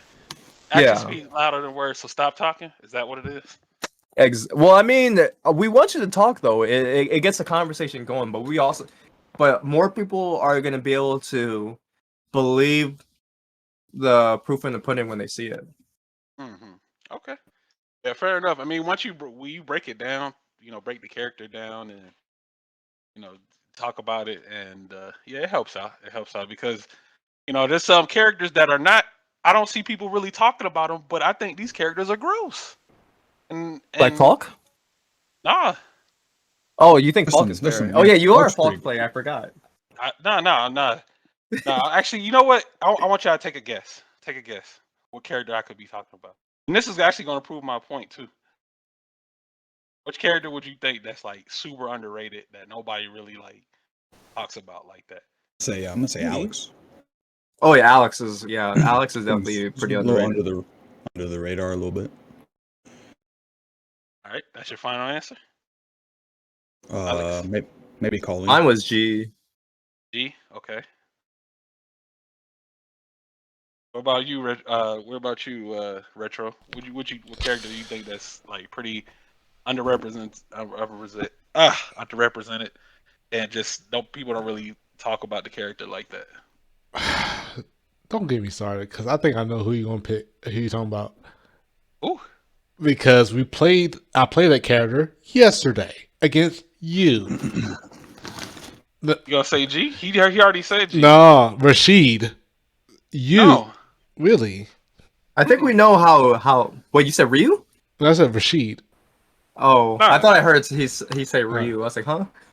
Nah, I'll tell y'all who it is. All right. Lucia. Who's Ryu? Oh, Lucia. you know what? Yes, Lucia? yes, yeah. You know People what? forget she was in the game. Actually, no. I forget Well, that she's in the game. Did technically, you say Lucia? Is Lucia. that the answer? because Yes. we have a Lucia player. Actually. No. Yeah, I think Lucia's Lucia's ass. gross. I think she. Oh my goodness. Bro, Lucia's garbage. All right, let's talk about it. Then. Yeah, Let's talk she's about it. bad, Talk about it. Well, but she okay. does have good tools though. But she's still Okay. bad. Yeah, she doesn't I have. couldn't break down Lucia as a character for you, but I could just know, like, just looking at her, she's not doing anything. I mean, she's Like- putting you in the corner. There's that, but her corner game is like, okay, I'm eating Corner tick game is throws. nasty. Okay, all right, go ahead. I'm sorry. I mean, her corner carry is nasty. I think her corner game is mid. Like, what is there to be afraid of her corner game compared to like Ed's and Rashid's? Funny enough, all characters you played. Who else? Doesn't she have like a pseudo like loop, Jury. like, throw loop? She has a. Nico? Yeah, I think she even has that. I think she does have a little throw loop. I don't know. When I play Shine, I just know I take like a billion throws. So You also just don't tech throws, which is understandable. You want to lose the claw like that. Damn. I don't know what y'all's talking about. But anyways, her costume medium kid's like that's the button, but like that didn't save her. Everyone looked at that thing and thought she was gonna be top 5 in the game. Did I not see her V trigger 2 buff? Or the baton? The baton got Man some said the love. baton though. The baton. You said, did you not see the baton, man? Every time she activates V trigger, I forget what it even does, man. The It's like- Tonfa. Bro, Pedro just said he forgot what it does. Bro. Like I mean, you just get hit and that's mm, pretty much it. Like I don't Yeah, know. you usually get put to the corner a little bit. Yeah, It kind of works kind of like what is it? Like Kakoken a little bit, but it's like, I mean, the juggle off it isn't like anything crazy. Never in my life I've been like, damn man, I hate Lucia's V trigger. I've never said that in my life. yeah. No, I just hate losing the shine. That's it. See, not too many. See, okay. I think there's one knowing thing about her, except maybe like just the fireball game. Like someone's like that's using it really well, but I've never really complained about that character too much. Yeah, because we actually have a local Lucia player, Ashley, and I look at the character. I'm like, I keep forgetting. Like, wait, this character exists in this game, and I'm like, see, like people just forget she's there, bro. Like she's on the roster, but nobody. But she outside of like maybe one or two people that are like playing her at a particular high level. But the reason why I say that she's a character that people sleep on like that is because nobody's playing her at that particular high level. Because the only person I think she has some good, decent tools. The only person I knew that played her and was consistently at point was El Chacote, or if I pronounced it right, yeah. He's Yeah, like literally Sarah a lot. Tay Shine. Sometimes Who else Punk. was playing Lucia? I know Sarah Zelli plays uh Lucy as well. I know a lot of people try to make that character work, but I mean the No, character's the character though. even when I see like top players play Lucia, I'm not like, damn, he's destroying a person. It, It kind of looks like they're working too. Like yeah, they're they're trying to make this. They're trying to get this W. Like you know what I'm saying? They're yeah, really working. yeah. So you feel like because like even for the patch, I think the last patch she had, and even James Chen said it, like no, is some of the issues that she had, I think offense wise that she had, or something like that, or the other way around. It's like it wasn't enough. Still, it was like still issues that she, like still stand there. I mean, I forgot specifically, but it was saying that like she still had issues. She's Her not. DP hits on both sides, bro. The EX DP hits on both sides. I That's mean, pretty good. yeah, that's pretty good. But then what else? Okay. So if you jump off the wall, EX DP. Is this? Apparently, I've heard terrible things about her DP. I couldn't tell you the specifics, but I heard her DP is like not like that. Maybe it whiffs Yeah, in weird situations. I don't know. I don't It know. does have. It is weird. Like sometimes Oh it'll yeah, just Xiao Bao whiff. plays Lucia. I do remember he made top 3 with her and Vega at the Southeast Asia Warrior event, or was it the CPT Southeast Asia? I mean, to be frank, I think every character in this game is pretty solid. To be honest, I think Yeah, last I mean, I don't think Zangief players or Abigail players are gonna agree with you on that one. oh, yeah, I'm not a Zangief main, so I don't know all his matchups. I've been hearing this little Geef versus Bro- Luke conversation on the sideline. I don't know. People like I'm hearing these mm, players talking about this Luke versus Geef. Like Geef might win them. I'm like, well, how? But I don't know. I will get back to you on our local Geef player because we actually have a little Geef player that actually tell you his struggles and everything. God bless his soul. Yeah, Shout H can tell you because he. I know. We actually had a tournament yesterday, and our best player in our area currently is a Geef player. God bless his soul. Yeah. Yo, you remember when there used to be Mike Too Strong playing Geek? That was Uh, a time. that That was name. That name rings bells. Yeah. Used to love his stream. Yeah, Mike was. That tight overlay. Yeah. And then he Like, became a cheated. Valorant They player. used to say he was cheating because the pad he was using. They had, like some kind of like was it the commander or something like what type of pad he was using that allowed him to do them 360s pretty good. I mean, But, doing 360s on pad is kind of easy. yeah. I think it was like a commander, but yeah, Mike Too Strong was definitely one of those geefs there. Another character I'll throw into the hat, then we'll move on to the next topic would be Rose. That's another character I think the streets kind of sleep on a little bit too. Not. I would say Yeah. not That's cool. anymore. I don't think people sleep on her. You Like, don't think people sleep on Rose? They know what she's capable of. I mean, I saw Punk using Rose this morning against Japanese players. I mean, he's definitely confident enough to use that character and win. I mean, Do but you that's think just she's on strong? stream. He plays any character though. But like, let's talk about the actual strong roses though. That player for a living, like Aqua For a and living. Filipino man. Like that Filipino character is man, pretty yeah. good. Yeah, she's cool. She's good. yeah. Oh no. Yeah. Like, definitely. I think since her last match, yes. I've actually been a little more afraid of Rose. I mean, yeah. Personally, on my end, I may not seen her as much, often. But then like like Filipino man. Trying to think who else was a Rose player. Y'all guys might know more than I am. But as far as what I saw, like I think Rose, like the thing is, I'm not surprised since then. I should have seen more Roses by now. And I know Neon Verte. I know he played Rollback Street Fighter 4. I mean, I don't know how they feel or hate Neon feels about Rose nowadays. But I You know feel what's like, funny? Neon's in Metro's chat too. that's why Like earlier. I'm in the chat as well right now. That's why I'm looking. I mean, when she first came out, the fear was there because of those them orbs. Oh my gosh, she gets orbs as a V scale. Yeah, I I remember that conversation, and people was like, "Oh, dang, Rose might be busted and stuff like that." Then I guess she came out, and I guess the Rosemains weren't like the original Rosemains weren't feeling her like that, Mhm. and then she kind of just faded in The the dedicated the dedicated few stuck with her and grinded out with her. But yeah, she's and no, then even still, even to this day, I'm gonna be honest. no, Like I haven't really seen like Roses use her like V skill mhm. one in matches, like the cards and stuff. No, no, since no, because her recent patch, she's much stronger now. I can guarantee you that. Like I would be afraid. I'm afraid of Rose now. I should. I want to say I should see more roses now because how she is now. What they give her that makes you afraid? I want to say the buff stuff about the V skill. It was she got a good bit of buffs. I remember it happened before Combo Breaker last year because around the time Filipino Man was doing that 5v5, and the way Rose was played is like Rose was like dominant. I may misremember, but I think I remember seeing Rose the way she played now, like in the recent patch. Yeah.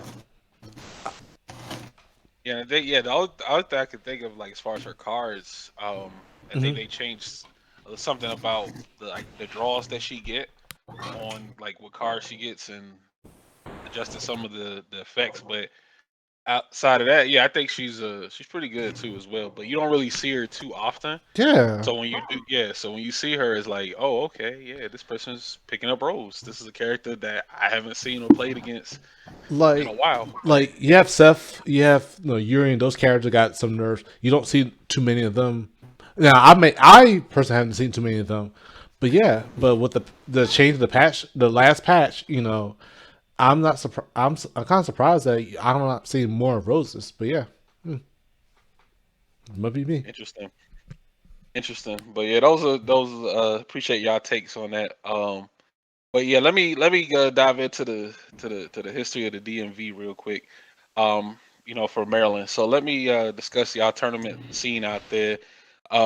What is it like? Like for Xanadu, like what's the venue like? Like who are the good players out there? Like what's the history of y'all venue and scene out there? Ogyawn would know more about this than me because I came kind of late in the game. Okay. So All right, Jan. All right, so I'll take it over from here. So Xanadu used to be in Baltimore County. They moved to PG County in Laurel.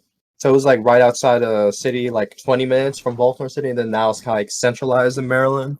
Um, they're owned by VG Bootcamp, which is really well known for Smash. So they have the venues like it has like setups for everything for Smash or Ultimate, Melee, and then like PS4s for like all the FGC games like King of Fighters, Sam Show, Guilty Gear Strive, Tekken, Street Fighter, Dragon Ball, like pretty much every game really. And they do a really good job of making sure that they have up to date setups for everything and all the DLC, the games, and all that stuff. So I would say the strong plays for Street Fighter Five in our area. I mean, obviously there's Metro M. There's me, Ludovic. But he's been more so focused on KOF these days. Hmm. We used to have Darkchild as well too, but I think he's been like on just family man duties lately. We used to have Steve Age. There was like a lot of people that came and gone from the Street Fighter Five, like 56K, Boom, a couple other people, but we have more active people nowadays, like Child, Ghost of Dawn. Get got Wrecked is still pretty active, and then there's One Way to God get wrecked. Jesus. Yeah. And then let me see who else is. And then we have some newer people as well, like at the Cave local in Fairfax, Virginia, that I mentioned earlier. We have like pretty consistent turnouts, but lately, like the game has been kind of hard to get a lot of people to sign up these days. So we've been mostly just running round robins and stuff. But it's been helpful, like to learn the game and get better at it and stuff, though. But we have a lot of like up and coming talent, I'd say. Now is Hey, name one way new? Jason. No, he used to be Body Everybody or what is it? Yeah, Body Everybody. I'm trying to think if he had another name as well. But yeah. Okay, because But I've just been recent. I've seen that name before, but only recently. I don't think I've seen that name like back in a couple of years ago. So that's why I was wondering if he's like a brand new player yeah, he this got year. second place at Summer Jam 2019. And then I remember he had made like a really big like Facebook post, like trying to like get everyone more serious about the game and stuff. Though he's very passionate when it comes to Street Fighter But Five. there's some just in general like fighting game players that I know of. Um, White Ice. I think he's considered like a really strong Samurai Showdown player, right? He won Summer Yeah, Jam that one Sam year. Show, Cross Tag as well. He's really good. Also, And and Eunice. the second player as well, Victim of Ritual. Yeah, Victim of Ritual. Yeah, yeah. We Say have like really good second player. Landon, LJR. Um, We have strong who is players in it? a lot of different games. Yeah, Seiko. Okay. So Yeah. you guys have those events and stuff. Do you guys have like a big regional or like well that now almost a major. I think your closest majors was what, Summer Jam or like the biggest one? I mean, we have like sometimes we'll have like glitch, or keep forgetting what is it, but sometimes they do have like FGC side games there and stuff. But it hasn't really caught on, I'd say, because it's like at the same venue and stuff too. So it's like we're not really sure if it's worth the money to like extra money to be paying for reg and Yeah, stuff like that. Hmm. because our Okay. scene's really big on Smash, right? Yeah, Yeah, Yeah. Like yeah, Hungry Box has gone to one of our tournaments, I believe. yeah. yeah. 'Cause I used to watch y'all guys tournaments, Zonada's tournaments for like many years actually. And I know mostly I would see what is Smash. Right. Yeah, their FC night is Thursdays and stuff. They did have their monthly yesterday. Unfortunately, we weren't able to make it. Okay. All right. Cool. So you guys got a spot out there to play, and if someone was going to get some pineapple on their taco, there's a spot out there. Yeah, yeah, we To have get some. weeklies and stuff. Like we actually have like two big weeklies. Well, three. There's one in Baltimore City called Map Technologies, and then in Central Maryland there's Xanu Games and Laurel, which we mentioned. Then in Northern Virginia we have the Cave in Fairfax. So those are like our three big ones. Oh, nice. So if you guys are in that area who may be listening, definitely check those venues out, and of course you'll see Jan and Metro there, so you guys can meet them too as well. So that's what's up, man. The history of a fighting game scene for a state is it's very interesting concept to me because everything is different Mhm. between which area you go to, and getting to hear the stories about like what's happening here, what goes on there, or where do I need to go to play. So it actually gives people also a roadmap too. So if they decide to travel, there one day for either vacation or work, they may check those places out too as well. So I appreciate you guys for giving your insight on that. So Oh yeah, of course. let me ask you a question, y'all. So the Bruce Lee, right? The Bruce Lee series, you said Mhm. it went out on its glorious 100th tournament. What do you still have footage from the very first Bruce Lee?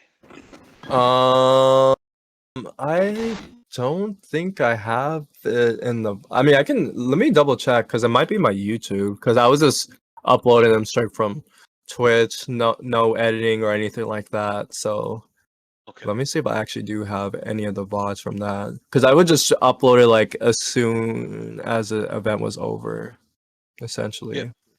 Okay. Because I like to see the origin stories. Like the first class of players that attended like the first 10 of those. But now that you've gone to 100, I mean that's an amazing accomplishment, and it's like, dang, that's a lot of time and a Yeah, lot of dedication spent to make something like that happen. So I'm like, what was the first one like? What was the second one like? Who entered the third one? Like let's go back in time to see the very first Bruce I Lee or the second one. If I remember So correctly, Metro won the first Bruce Lee. Hmm. Okay. Okay.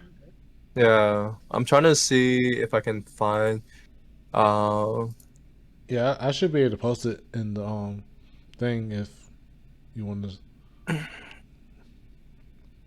show us it the was picture. like April Oh, yep. 7th. There Yeah, the was like dates. 16 people in there. Um, yeah, Metro won the first one, and then I'm trying to remember who was it. And It should be on start yeah, I got GG, second right? place. No Good got third place.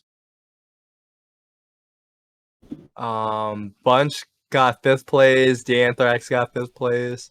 Um, there's a lot of people from like the local scene that actually signed up and stuff, so that was cool. And I had like a lot of people from like New Jersey and stuff too signing up.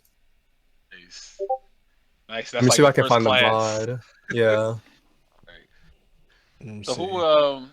so then let me all right, so you went to 100. Now you're going by the name of Carry Out Clash. Executive decision, or why did I'm pretty sure you've answered this plenty of times, but why the name change to Carry Out Clash? Just because it's just like to evolution of the brand, I would say. Also just because like what happened like last summer, there was like something with one of the composers for Street Fighter 5.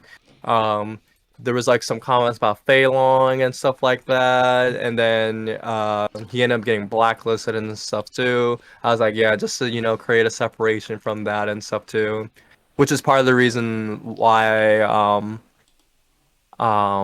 with the World Warrior events I was running, I had to like just come up with a different name for it. Okay. So I was just like, all right, let me just finish it off at 100 and stuff. I mean, because I mean, not a lot of events have even made it to 100 and stuff too. So I was like, all right, let me just do this, and then from then on forward and stuff. And I mean, it's literally the same event. I'm still running it, almost entirely the same. I might have adjusted the seating and stuff just a little bit, just because I feel like some players Mhm. have changed in their play style, and they've been a little bit more consistent with their results and stuff. So I've changed the seating to reflect that, but outside of that, damn, let me see. I don't think I got those ones saved, unfortunately. So, Because I'm starting to see like I think I started mm, uploading towards like 46 and stuff like that. mm-hmm. Oh. Okay. Yeah, Yeah, like so there's around then like that's when the brand kind of changed a little bit around that time, like production yeah, wise. yeah. Let me see, because I see 56, 47. And I'm even like seeing some of it is like not even in the right order. I'm seeing, oh, Bruce Lee 9. Oh I wow. think that's like the earliest one I've seen. Oh, yeah, I posted the Bruce Lee y'all first tournament, or at least Bruce Lee 2 on the Discord, so yeah, guys can see it too. Bro, I was running the tournament without stream control. That was crazy. Oh man. Back in the day, your humble beginnings. But yeah, you setting the tone right now for the future of the series is going by Carry Out Clash right now. Of course, Yeah. people are always going to remember the Bruce Lee. So is that Carry Out Clash? Is that name going to go into Street Fighter 6 as well for your events Yeah, and it's for your? gonna be the new name going forward. Okay, all right, cool, cool. Wait, I think this is you on commentary. Hmm? Oh. E Hey. E This is your voice, I'm pretty sure. on number two. On number 9. Oh, number nine. Okay. Dang, look at Oh, time. Time just smoothing and grooving. Look at that. man. That takes me back though. Oh, But that is you've been doing it for a minute though. Dang, Man, wow. this was when I was running the tournament on PS4. God, what a time. oh, hold on. Let me pull this baby up. Yo, hey yo. What a time. That all right. So cool story. That works out then, man. So that's way back in the heyday. So we'll hop on to these two more topics, and then we'll open up the floor for just anything you guys want to talk about. Retro, I sent you the sheet for like the tournament budget planning. Yes. Yeah, Sure. Give me a if you second. could if you could bring that up, yeah, we'll go over Absolutely. that. Let me go ahead and put that up. Yeah, and the reason why you're doing that, yeah, and the reason why I want to bring this up because, as a TO, um, Jan and Retro, you guys go through a lot on seeing things as far as production goes. Even if you're running online tournaments, there's still equipment upkeep and things you have to do to make sure the stream is, consistent and in good quality. So, you got to look into buying any like type of replacement parts or anything that's There we go. necessary, like commissions for art. Okay, so yeah, you got the tournament budget planning. So I just wanted to just for people who are viewing the stream live or who's watching maybe watching the replay of this episode, just to take a quick gander at this tournament budget spreadsheet. This is actually was sent I got permission here from Calm Warrior Ja, To out in Cali. Big shout outs to To Talks. He does his own Twitter talk, live discussion broadcast panels with him and his team, and he goes over various topics within the FGC economy. So if you guys definitely want to sit in for one of his sessions, very well educated. And he's been in the scene for quite a long time. He actually showed me how to run brackets back in final round. I think final round 12 or 13, like way back in those days. Hmm. But he's the one who who brought me on to try to like help run brackets and stuff. So really really good dude. But yeah, I got his permission to use that sheet. So he created a spreadsheet so you guys can see like the operating cost of what it would take for a TO to like run their own like big event. And I'm pretty sure some of the subjects can be like broken down into something else, and they may not need those services. But this is just gives you a general idea of what it would cost to run something like that. And as you can see, there's even the net profit of what they would make back from the event, and you can see that's like nowhere near what they spent to to run the event. So the reason why I want to bring this up because there are people out there who just don't like the paying such and such for like venue fees and badges, and what I'm saying, they don't see the red tape that goes behind it. Like, $10. I mean, $10 ain't nothing, yeah. 10, $15, $20 for entry fee or to get into the play in the tournament. That's nothing, man, compared to what goes on behind the stage and what the TO has to use to spend to make these events happen. So y'all gotta. Yeah, I don't want to see no complaining out there. Look at that. You see these numbers? Look at those numbers right there. There it is. That's just an example. This isn't like a particular tournament, but this is just like a general breakdown of what it could cost for an event. So yeah, so Calm Warrior, yeah, he's an accountant, so he kind of like goes by the numbers and the books and stuff. And there you guys go. You guys can see what would it be like to host a venue somewhere and to get the operating expenses plus the things you might not see. So if you guys want to be like, yeah, it's too expensive to this, that, and the third, nah, not even close. So y'all gonna have to pay the fee or just don't go to the event. Yeah. But anywho, yeah, Damn. you know what I'm saying. You know what I'm saying. You feel me? But yeah, before we move on, would you guys got any thoughts on this? I'm all for entry fee being higher. I'm all for it. I just know, when it comes to the grassroots community, they're not going to be happy about that because these are just like social gatherings for some people. It's not really like I'm trying to win the $20,000 on the line. They just want to press buttons, as they say. So, but for me, someone that's actively trying to be a top player like all the time, and you know, yeah, like raise it up. You know what I'm saying? I don't mind paying $50 at the door. I paid $100 at the door once. So I mean, yeah. I mean, that's a way to get Yo, into a bigger pot. Moneybags Metro M. That's a bigger way to get into the pot. That's People that's saying what the the M stand payout for. ain't high Whatnot. enough. Well, my thing is you're paying $100 to pay only $10 in the bracket and stuff too.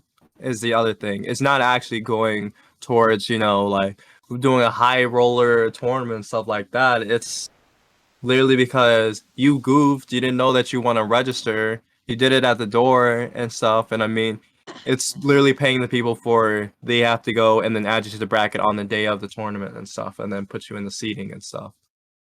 So, I mean, there is a cost that goes with all of it and stuff too. This is why they try to push pre-reg and stuff like that too. But like a lot of the pre-reg and stuff too I've seen, like, man, you only find out that they're doing pre-reg the day of. So it's like you either got your money right now so you can give them it, so you can sign for event like months later, like what, in like July and stuff like that. And I'm like, bro, it's not even the end of January yet and stuff too. And they got pre-reg for a Street Fighter 6 tournament and stuff too that I just found out the day of. And I'm like, damn, well, I mean, I didn't have money to drop on that, so I'm gonna just wait. Hmm. See, and then things like that. So bring back death pools. Bring those back. I want You the want the return death of pools death pools. back? Will Bro, every you you bracket, bro, you every remember the bracket for death that game, pools? I remember the death pools. Yo, you signed up late, you gotta Oh, play with everyone else. But sometimes those death pools might even be better than the killers pools though. That's the gamble though. That's the 50-50 mix that you got to man. take. Like either you get into this late separate pool from everything else with no notable names or anything like that, and then you can get out the pool. Or you sign up and then next day you got 5 killers in And the you gotta same play bracket. Idom, and you gotta play Knuckle Dude, and you gotta play Punk the God, and whoever Right, else, right, and in the Daigo. same pool. Bring those back. So that's why they always encourage to try to pre-register Yeah. who you can, and that's when costs increase too as well for Oh, pre-registration. So that's yeah. just something to take into account. I also want to add on to it because also to the unfortunate with the thing what happened with when the pandemic first happened, and of course Shadow Ace definitely we wish we could hopefully bring back final round those cases when those type of events shut down. Unfortunately, because it was a point where when people were like, "Hey, well, I can't make it or I can't go. Well, this is happening. I want my refund. I want my money back, and so forth." Because a lot of the decisions are said and done way before we promote these things, and so when the people make the last minute changes, to say, "You know what?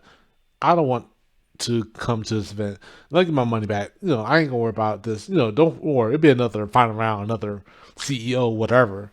And you don't see the hurt how much it happens to I mean, yeah, guys, I had to step off a little bit, but the hurt that happens when we have to still pay for those hotel rooms that we booked for and no one is going to stay in. The fact that we have to pay for all the vendors that are going to come through and they're not going to get the audience to come through because they decide to leave to back out last minute. That money, we still have someone have to pay that. So this type of money, we already paid for some months ahead, and we had the expectation like, hey, come out to this event, blah blah blah. We're charging you this amount. Once you get ask for that refund, that's when all that time, that money is like going to get thrown back to y'all guys, or mainly the players. And next like, well, the hotel's like, so who's going to pay for that room that no one's going to stay in? Who's going to pay for this vendor that no one's going to come out to see? Who's going to? We do. The tournament organizers do. The people who direct this event do. And a lot of people don't really understand that back end of things. And not that everyone was not transparent, but sometimes it's where we have an expectation of people to understand what we're sacrificing time and money for to provide these type of events for y'all and the experience for you guys. And unfortunately, yeah, like pandemic is understandable excuse. And where people just decide like, oh yeah, I'm not gonna come, whatever. Give me my money back. Give me my $70 I spent. And if 100 people do that, it's like, yeah, we hope. Yeah, we can't. It's like it's hard for us to easily say, yeah, no problem. We give you the money back. It's not gonna cost us, but we can't say that because it costs. you take it into account because you know, depending on whomever signs up for the event, you go off of what the numbers are looking like so far. So that gives to the mindset of a TO that they might outright just cancel the event or they might not consider doing it again because of the low numbers. But then come tournament day of, this is when you get this influx of rush of people signing up to, enter the event. And then you wonder, well, why do you pre-order? Excuse me, why didn't you pre-regs? Because even if you not able to make it, you'll just be removed from the pre-registration list, or you get refunded or things of that nature. But pre-registering it gives the TO an idea of who is going to be in the venue. So it definitely affects the cost to event ratio on what they're planning to spend for their budget, and it just helps them out. So, for example, if only 7 people signed up to enter this tournament, well, the venue, especially if they're renting out a venue, the venue might look at the TO and be like, "Hey, man, how many people coming again? Doesn't look like that many people are, signed up for your event and stuff like that." So it's a lot of question marks that go on about, should this event even be ran to begin with. But if they see numbers, if they start to see some good numbers, then like, all right, cool. That promotes the business, that helps out the business, helps out the TO, and it helps out your scene. So yeah, just something to consider. If you know you're going to an event, try to pre-register when you can. And yeah, that'll help out the tournament, and it'll help out the venue. So but yeah, I think we covered a good portion of that. Before we move on to the next one, though, did you guys have anything you want to touch up on it? I did want to say I'm very sad to hear that there's no more final rounds and stuff because I do miss those late night runs to Waffle House and the Spondivits dinners and all that and stuff. That was a very good time, Who said it especially in was like over? Huh? Who said it was over? You said it was over. Who said it was over? Did I say it was over? Someone said that they're not having final round anymore. Okay, so They make an official announcement. Oh, well then. Did they make an official announcement? I thought Not they that I did. know of. I don't know nothing else. I thought they did. For I thought they did. yeah. But I did enjoy the final rounds though. That's all I wanted to say. Do we know I the was being last, the nostalgic. last No, one? my apologies if it made it seem like the final round's over. My apologies. Nah, it's all good. I mean, Yeah. if it kind of, it's been years, so I think the last one before the pandemic happened, it had got canceled because of the pandemic. Wait, So, actually, you know, yeah, I was talking yeah, 2020. yeah, 2020. So Oh yeah, before yeah, yeah, that was it got canceled. So, yeah. since then we've been quarantined for 2 years. Then the restrictions got lifted, but there has been no announcement as far as like when events are being ran and stuff like that. So people are wondering, okay, well they just stopped running events. Mm. My thing is, and until an official announcement has been made by them, can't say it's over here. They could just I got you. I got you. you Yeah. know you feel me. So Nothing. for right now, we'll see. We'll see. Question Oh. mark. Mm-hmm. All right, cool.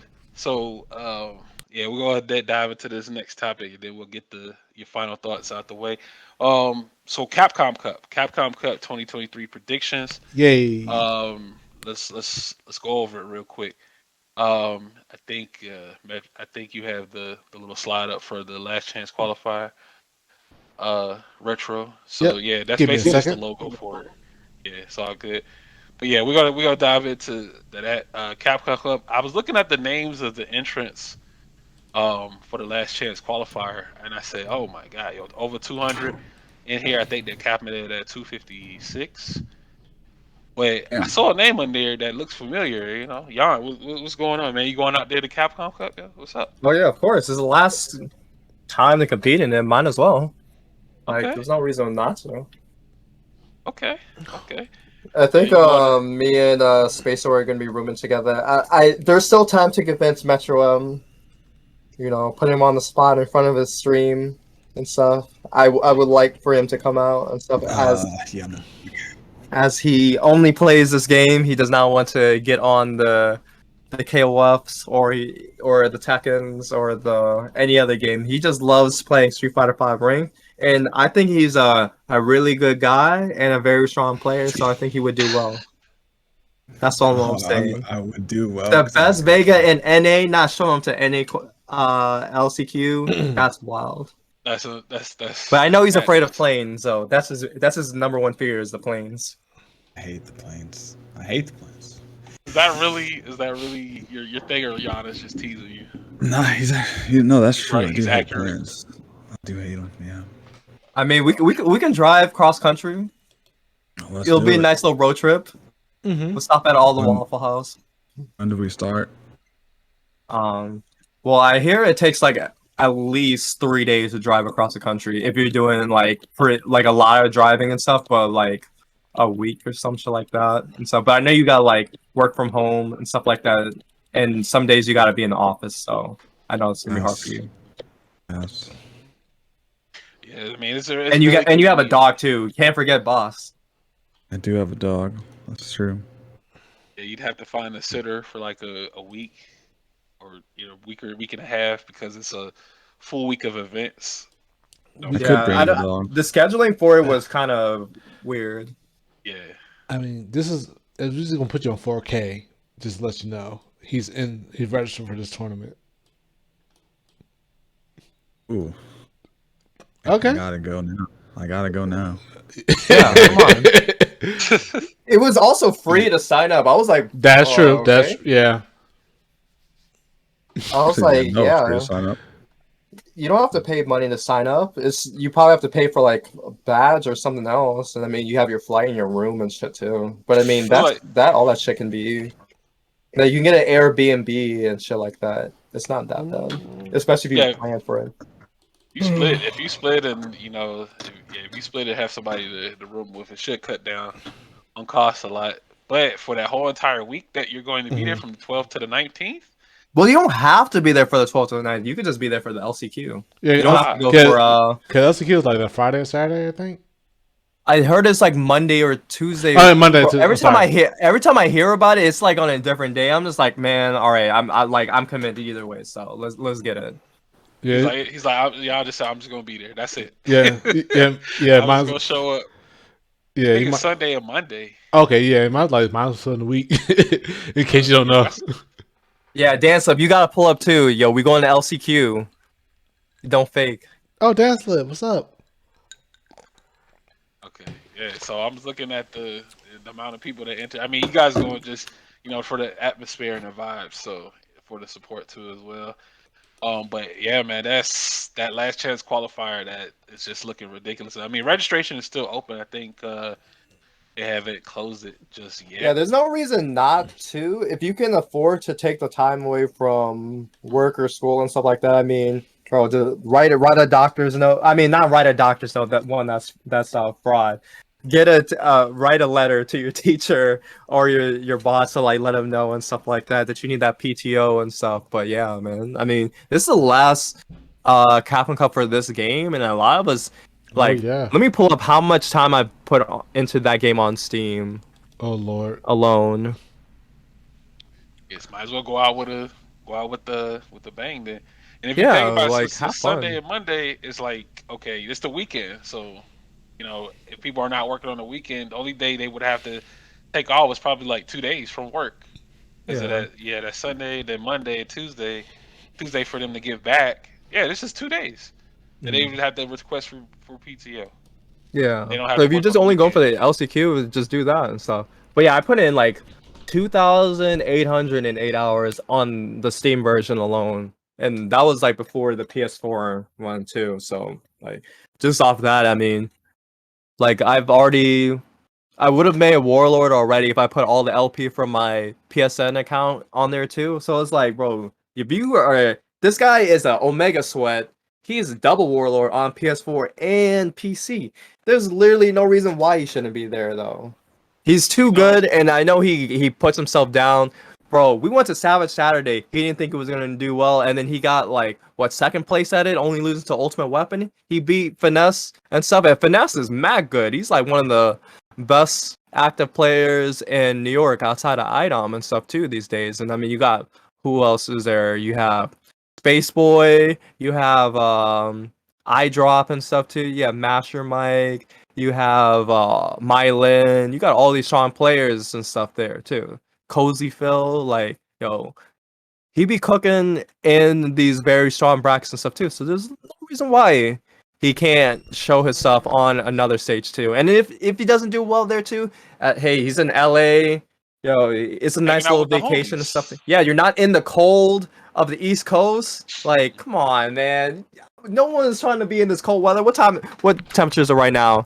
It's supposed to be raining today. It's like 30, 37 degrees. Nah, I need to get out of here, bro. Let me get some nice weather for a change. No, we got rain today. We had heavy rain. Yeah, it was supposed to be snowing. Really? Oh yeah. No, it's winter. Makes sense. Yeah. Yo, Phil, you with us? You about to pull up? This find man out. live, Oh, live bro, and we direct. are, bro. You guys got Live the and direct. Capcom LCQ Pro Tour logo on there, bro. Hey, yo, we recruit them all, bro. Let's pull up. Let's go. That's what's up, man. You guys are there to have a good time and enjoy the atmosphere. At most, you just be taking 2 days off of your PTO, so you Yeah, and it's exactly. alright. And there's like, what is it? Evo Japan too? Not everyone's going there just to compete in Evo Japan. That's a trip to Japan. That sounds like a good time. That's true. I'm trying to see the Gundam statue. Bruh, yo, I saw, bruh. Wait, what else did you see? Are you gonna tell me what I think I think you're about to tell me about? Hold on. No, I saw that Gundam, man. Okay. Yeah. Alright, we keep it PG-13 right now, thank God. Fair. No, we gonna keep it. No, I ain't gonna say nothing. But yeah, that's you know what I'm saying. If you need any convincing, any more convincing, Jan is the guy you gotta talk to. Like, hey Jan, I got a friend that he don't Honestly, know I if he can should go to just Capcom be Cup. advertising people to go to LCQ on Bruce Lee. That sounds like a fun time, to be honest. Because I mean, it's a nice little trip and stuff too. And you know, we can slowly get Metro M over his fear of flights, and then he can enjoy the rest of the world. He would just close his eyes the whole ride, cover his Yeah. ears. I'll let need him the borrow a entire neck pillow. FGC to Yeah. fly with me. Huh? Right. And I'm going to need the entire FGC to fly with me. So if Okay. something happens to me, then we're all going down. All right. Well, I'm gonna hold your hand. Okay. We'll get the seats right next to each other. It sounds exactly like something Vega would do. Yeah. He's like, if I go down, Exactly. I'm taking y'all with me. Man. Jesus. How nefarious. Devious. But who would you like say? All right, so for Capcom Cup, like let's go with top 8. Like who would you guys have in your top 8? I mean, for Capcom Cup? Ooh. I'll go first. Go for it, man. Yeah. I'll go first. So while y'all think about it, it's interesting. It's interesting because it's a different variety of players that you may not have seen before that are in the Capcom Cup here that qualify. You know, you may see some players that others might think they don't deserve to be there. You know, hating on their success, but you know what? They earned the yo, there's spot. They player haters fought, everywhere. bro. Look, Yo, the player you haters gotta give them the ball up. flowers. That's Gotta about to give be them the flowers. LCQ. There it Everyone is, that man. didn't make it. We got $500 money matches and stuff going on. Like what is happening out there? All right, but yeah, this is let me see. I would say Kawano. Put Kawano in there. I got Kawano. I'm gonna say Punk. I got Ending Walker. Uh, Hmm. Dang, this is actually tough. I'm looking at it right now. I do not know who my fourth is for my top 8 winners side. Wait, do they have the bracket up? No, I'm just making a prediction. Yeah, but you know, Oh, okay. the rankings and stuff, the Yeah, I'm standings. looking at the rankings. I'm trying to. Yeah, trying there's to see. Andrew Walker I could definitely see because he did so well at what was that one offline event too? Who? Like there was Punk there and it might have been in UAE or Who was it? um ending because he's the one that won that event from Winterside over. Wait a minute. Well, that's was the one he just walked away after he won the tournament. Yeah, you like Yeah. went Yeah. to the like that. He didn't I realize he think it won. was. He didn't. No, I think he just- did realize he won, but it was just like he was like, you know how like people would pop off and stuff like that too. He just Yeah, walked. he got off the stage and then he just went to his he mom. walked. Yo, Yeah. He just walked off. And, like, they did a Ryu ending meme for that. yeah, like he didn't Okay. want to Right. go for the spotlight, but that's what it is. But yeah, I mean it's a toss up, man. Because you know what? Yeah, I, UFA. like these other Thank you. names. Yeah, these other names, I mean, like Merkin, Uriel. Let's see, I'm just thinking of names that I'm not familiar with seeing. I did see Duke because I did commentate one of their tournaments before.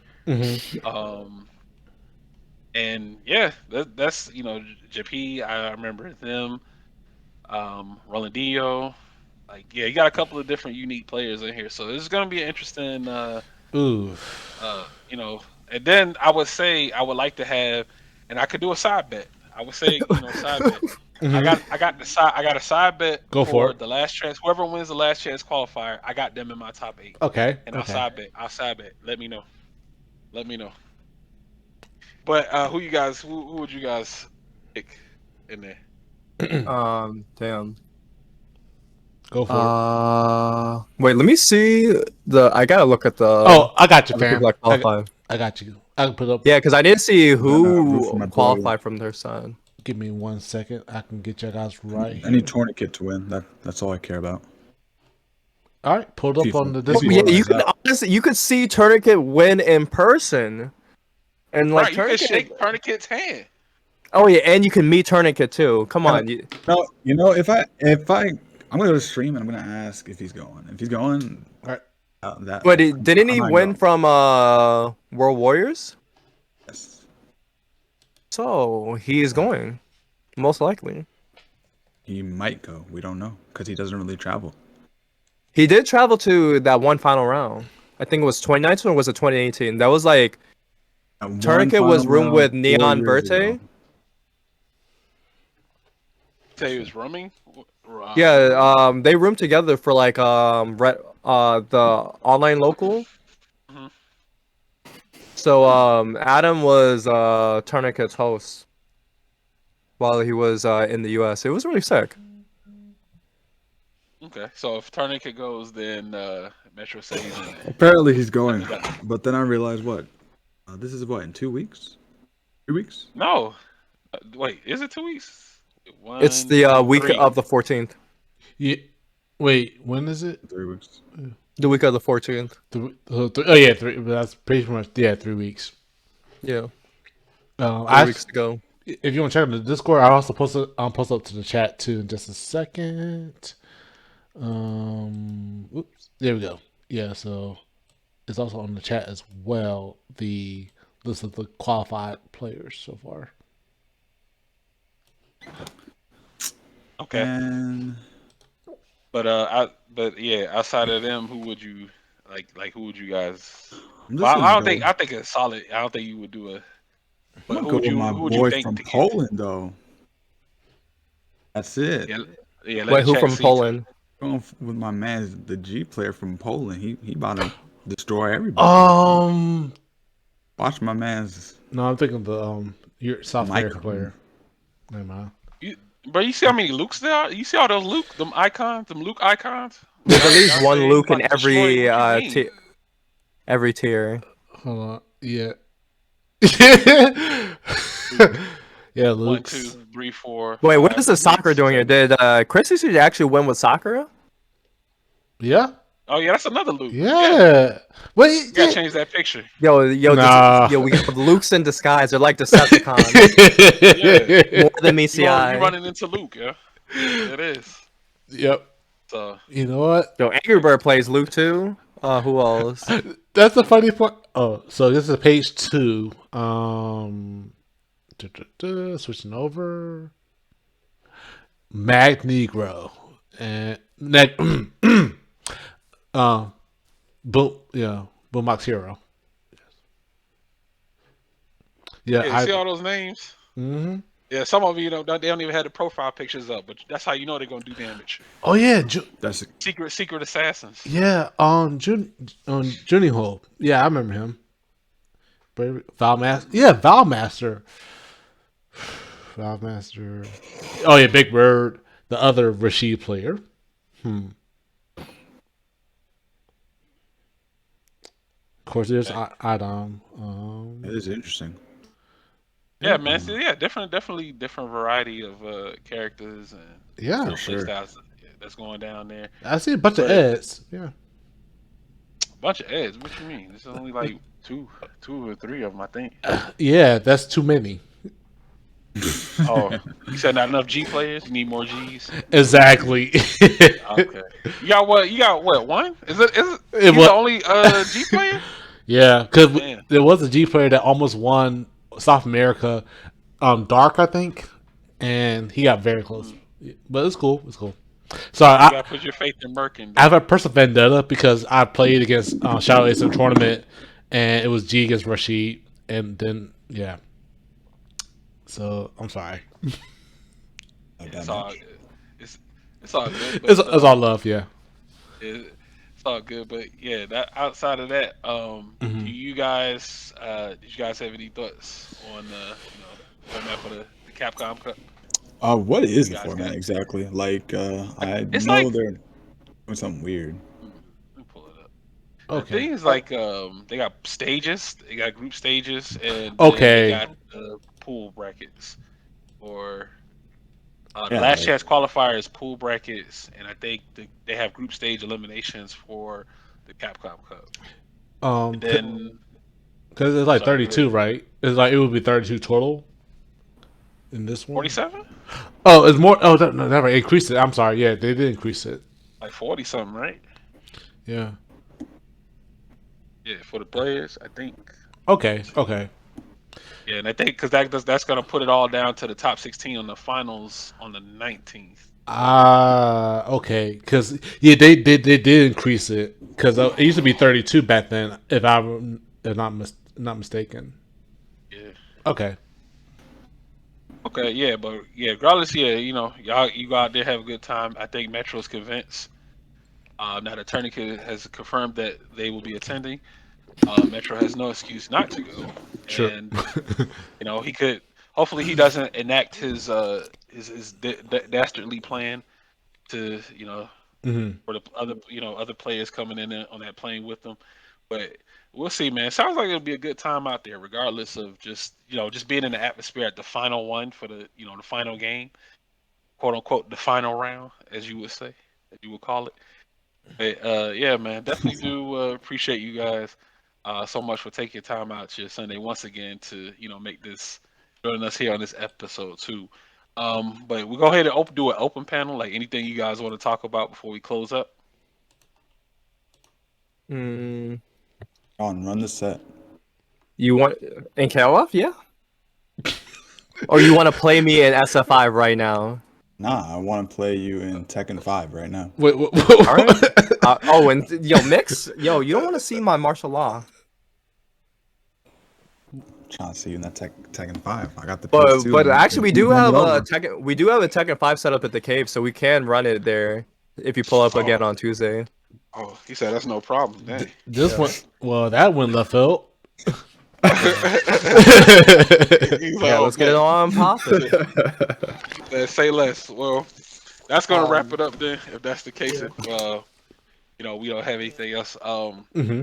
outside. I But I don't think think we got an announcement, right? I mean, from an event or something, some kind of online event. Yeah. Yeah. Because Hold thing. on. Yeah, we Oh want. yeah, we do. So I do host. So we did talk about my time as a TO for Battle for the Bruce Lee too, but that event has evolved to carry out Clash. We do signups every week. It's live right now, so you want to go to start.gg/carryout. You can sign up. We have a match, for that as well. We pay out all our players on time, and it's always a good event to be a part of. You get to learn from the best players in the world. We try to get a really good commentary for you guys as well too, just so that way everyone can learn and be entertained all at the same time. Something you're really good at, Shadow Ace, if I remember correctly. So definitely, if you are looking for commentaries, definitely hit up big Yes, homie Shadow Ace. please. He Yeah, does a really good job at analysis as well as being entertaining. And he does have a surprise inside with that pineapple pizza. So yeah. Hey, look, it's a you gift put that me keeps on you put giving. me on the text. You put me on the text. Like I'm legitimately about to go to, you know what I'm saying, another one when I go to a spot and I'm like, I get a taco and I'm gonna say, you know what? I'm gonna tell the waiter or the waitress, you know what? I want mine with extra pineapple. Yo. Yeah. They The might look at Alpha me. Store They extra might look at pineapple. me crazy. Yo. They might look at me extra crazy, but you know what? I'm gonna say y'all recommend it. They Yeah. might look at me Yo, crazy again, but I'm gonna say, you know what? no, you must really love you Double some it. pineapple. I honestly I respect it because I mean that's the best fruit.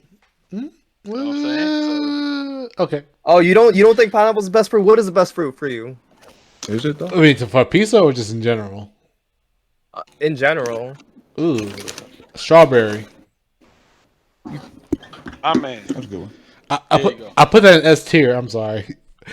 Now we can go off topic about it, but Hey man, we might have to do a tier Strawberry is list. good. I like it A in fruit milkshakes. FGC fruit tier list. Yo. yes.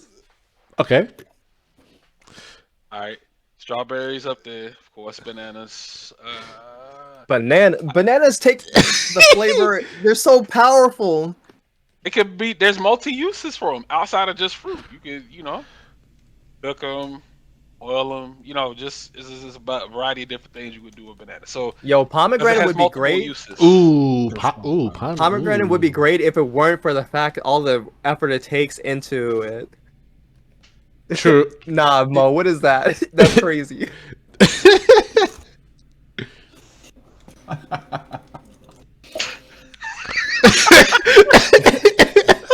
I will say this. Apples are low tier. What? I like apples though. Apples are Hold low on, tier. Nah, bro. apples. Nah, Granny Smith, nah, yes. nah. Yeah, Fu- Granny Smith is definitely man. That joint is an L. now, Apples. Like, Fuji, Fuji and Red Delicious are pretty bussin' though. yes, sir. Yes, yes. mm, I mean, apple juice. Come on, man. Apple juice is amazing. apple juice is trash too. What? What you I know? like orange. See, Apple juice is see. nah. Apple juice is trash. Hey, Bro. shall I go ahead and fire me as the editor and producer of the show? Because what you Apple said, juice, bro. blasphemy for what you Apple. just You might as well put it in the same tier as grapefruit juice, yeah. blast. Same Oh, tier. all right. I'm muting myself. Prune juice. No, Y'all drinking prune juice too? I'm muting myself. I'm Yeah, sorry. prune juice is a little bit OD. It's not Yeah, you not drink in a prune good juice. way. Nah, I definitely do not. I do not. Oh Nah, my yeah, gosh. But yeah, it's Yeah. that's definitely for me. It's pineapple, mangoes, and Mm. guava is like my top three fruits. I never had guava. Guava's good. It's Okay. like that's what, like it's like a warmer one. green fruit, but it has like a pink inside. It's pretty Okay. OD. Okay. Let me take that back. I had guava Haritos on drink sodas. Oh yeah, guava Doritos is crazy. Jesus. I definitely mess with them. OD. I would say dragon fruit and star fruit is something that y'all would have to try if you never tried it before. Never had. I never had really good one though, but like as a high chew, it's amazing. Okay, Okay. okay, we got some. All right, we got some tech, yo. Look at it. I'm writing down what Jan's suggestions because yeah, I think I have to try this stuff But out. then coming from a Rashid and Ed player and Falk player, and not surprising that he thinks that apple juice and grape juice is low tier. But okay. Trash, yo. I mean, I would I mean, say, they're basic, but say like grape there's not grape they're juice they're is good. slightly over that. They're tasty. Even grape juice is better, bro. Grape juice Okay. is much better. Wait, you think grape juice is better than apple juice and Yeah. orange juice? Facts. Ooh. Facts. I have to agree with that. Facts. I haven't. 100%. I need to know what grape juice y'all been drinking that is that crazy good. That's what I need to know. I need to drink what you guys are drinking on. White grape juice though. You know what I'm saying? The Welch's, yo. Yeah, Gotta well, get 'em up- the get 'em Welch's? up with Okay, the Welch's. what's is a good brand? Yeah, I'll give you that, Rashid and Ed player. But yeah, still, But as far as apples, nah, get them out of here. man. Get 'em Man, outta San here. Martinelli apple juices goes crazy. Wait, hold on. I'm drinking apple brandy with caramel right now. I know. See, Wow, look at that. That's isn't that strange? I'm talking about apples elote. This man is actually drinking apples. Yo, like, see, what is going on right now in this podcast, bro? sir. You know what? What is Ugh. happening? I mean, he knows high tier. He's an Ed player, so he's top 5. He's with these top 5 takes or top 10. Sorry. As a G player that lost to you, unfortunately, Rashid yesterday. I'm so salty about it. I'm sorry, but yes, and then you bring it. We I are would say cherries are better.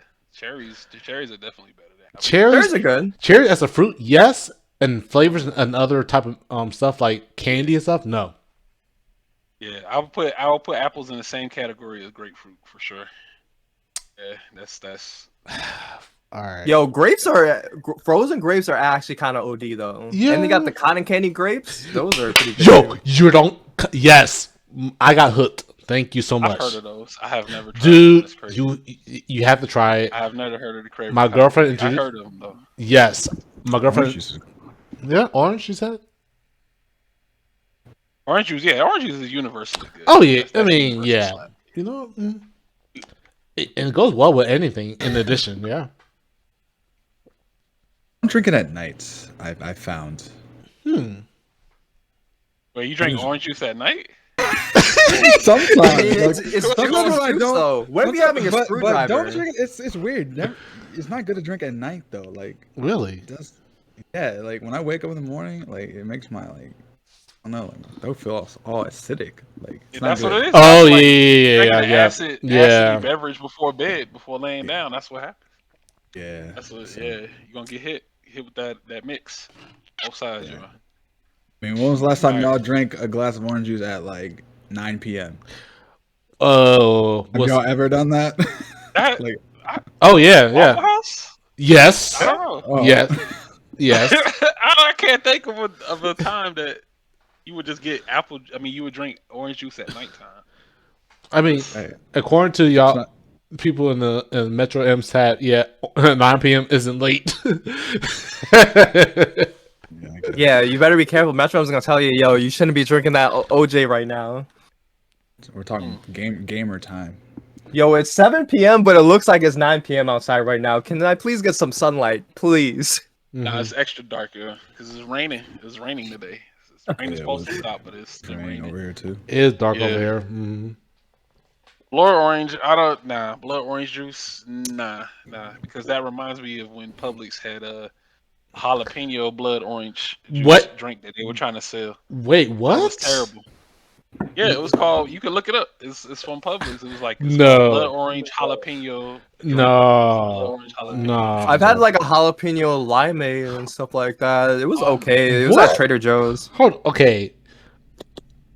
Like everyone in the chat is like looking at me like, what is this? Wait. It's like the way it tastes is like it tastes like there's mad preserves in there, so it's like the juice doesn't taste super fresh, but it's okay. But like honestly, you can make like a real like jalapeno and limeade. That shit is pretty good. The first thing I seen when I looked it up is a margarita for it.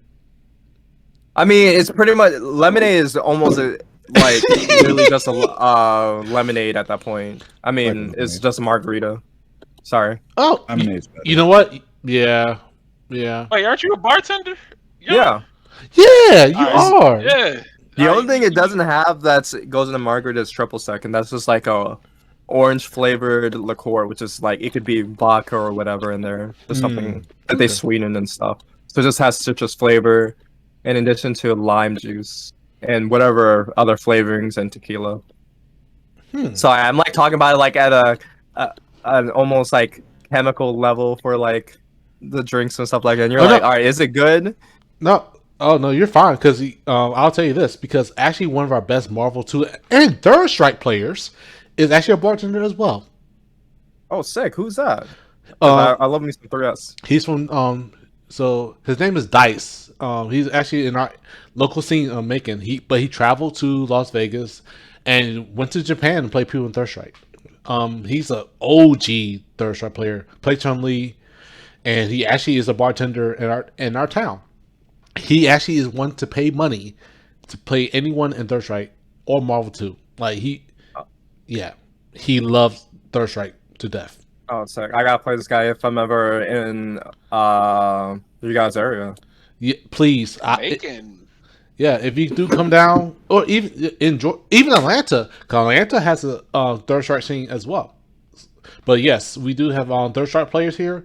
We have a kid Yeah, here. because the Data FG people, they've been hosting a lot of retro stuff lately. Because I know they did the stream for CEO for Third Strike. That was really sick. Yeah, yeah, we haven't seen also, but major shout outs to Data because that's no shout outs is part of.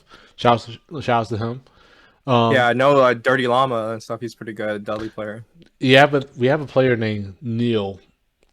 I'm gonna say this kid. He is actually the game is older than him, but when it comes to Third Strike, he lives where we are now. I've never seen him play the nastiest Union I ever seen in my life.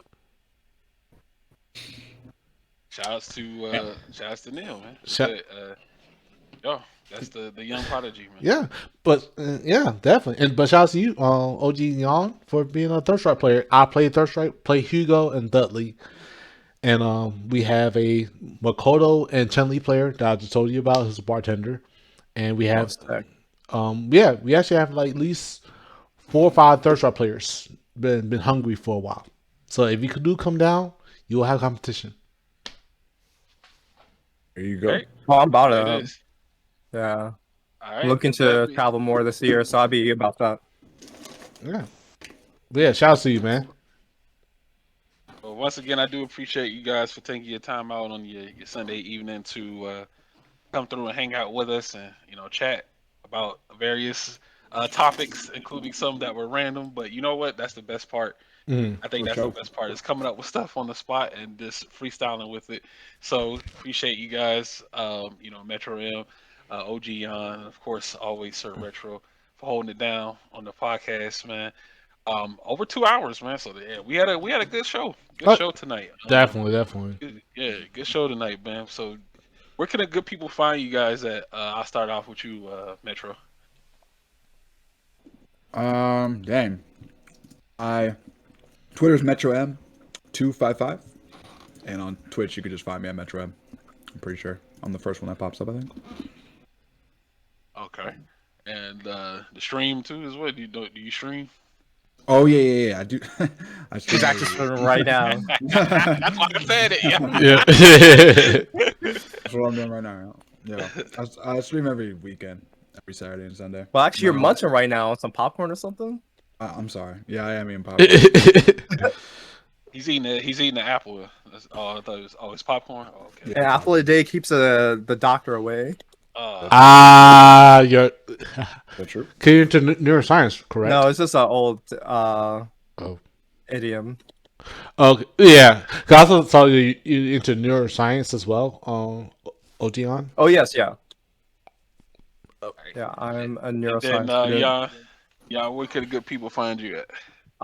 You can find me on Twitter at DRYAW and Dr. Yawn. I'm also on Twitch at twitch.tv/OGYawn. You can find me streaming SF5, learning and struggling with King of Fighters and Strive, and any other fighting game too. I love all fighting games and stuff, so definitely hit me up for games and stuff. I'd be more than happy to play with y'all. Cool. Right. And then retro. Where can the good folks catch you at? Pretty much anywhere.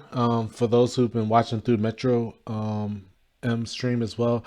Appreciate you guys coming through the podcast. You find me on twitch.tv /sir_retro08. I do stream on retro video games, obviously, on Tuesdays usually, and various things on between Thursday to Saturday. And of course, you also find me on Twitch. I'm sorry, Twitter, Instagram, Facebook. No, so Retro08. Basically, you look me up anywhere. I'm there, and of course, you can contact me at any point in time. DMs, tag me, whatever, tweet, whatever, post, definitely. So yeah, definitely can find me. And of course, last but not least, the one and only legendary Shadow Ace. Where they can find you at, my guy.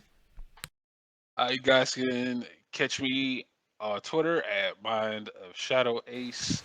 I post up, various stuff from events that I'll be working at, and just other stuff too as well.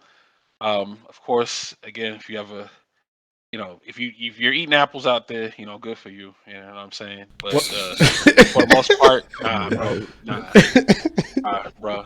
I don't even do apple jacks, bro. So Damn. Said if he sees the apple, Oh what if they're doing Lord. jumping jacks? You hate those too? nah, bro, nah, we got a apple. Ugh. I Oh mean, Lord. let me see. I mean, apple pie, okay, rarely, but if there's anything else, I'd go for that. But for the most part, yeah. You can catch me at Mind of Shadow Ace on Twitter. I definitely do appreciate that. And if you guys are interested in, joining in on the podcast, you want to join in for a future episode 3, 4, 5, 6, or 7, join in, man. We Huh? we Mm-hmm. we got the link. I think if Yep. Sir Retro, if you could put the link to the sign up form Yep. You actually on now, there. you actually can now put an exclamation point. I got next, the lowercase, Okay. altogether, and bam, you got the form where you can fill out information, and of course that you fill out the details, what you want to talk about, who you want to add on to your the episode with you, and we'll check it Hmm. out, get you settled with the time and date. Damn, I need to update the time because it has been a Yeah, it while. had passed by because it's been a while. Yeah, Correct. it's been a while, so we got Yeah. to update that. Yeah. All right, cool. All right, cool. Yeah. For the most part, it looks like yeah, Mm. we got we out the door, man. GG's. Thank you guys so much for stopping Oh by yeah. and watching. Oh yeah. Definitely do appreciate the Maryland scene, for coming through and giving us their thoughts and insights on things. And if you guys are just tuning in, you may have missed out during the first hour or so. Um, it'll be archived. It'll be updated at Sir Retro's Twitter. He'll post up when the episode is ready Boom. to view. You know what I'm saying? With the bells and whistles. He's going to edit out a certain part that was said during this Yes. Yeah. broadcast. You know what I'm I saying? I I Oh actually my no, god. seriously, I would definitely do that because I did not realize that. Yeah. It's all good, man. It's all good. But thank you guys so much for tuning in, man. GG's to everybody, and we'll catch you guys next Jeez. time for episode Yeah. 3. And one last announcement. We actually have the registration link for. Of course, the shout out to them and their locals. Of course, back in Georgia, we'll have our next local here. Oops. We're going to have our next local for Reboot, which is the Middle Georgia scene in our area, February 11th. Of course, we're going to have Smash Brothers, Street Fighter 5, Tekken 7, Guilty Gear, and of course, what was voted in mostly by the scene itself, Marvel vs. Capcom 3 is going to make its return to the scene. So definitely looking forward to the tournament for that time. So yeah, guys, we'll have the link for it. Check my Twitter, check the Instagram, everything. We'll have that information laid out for y'all. So thank you guys for that. Hope you guys come out. Who knows? Last time we had Pork Chop to come through, we had $1,300+ of pot bonus. We'll see what happens with this one. So yeah. All right. GG's. You guys be safe. Take care. Shadow Ace signing out. Retro signing out. All right, y'all. Yep. OG Ciao. Yana, Metro. This. Good games. Catch y'all next time.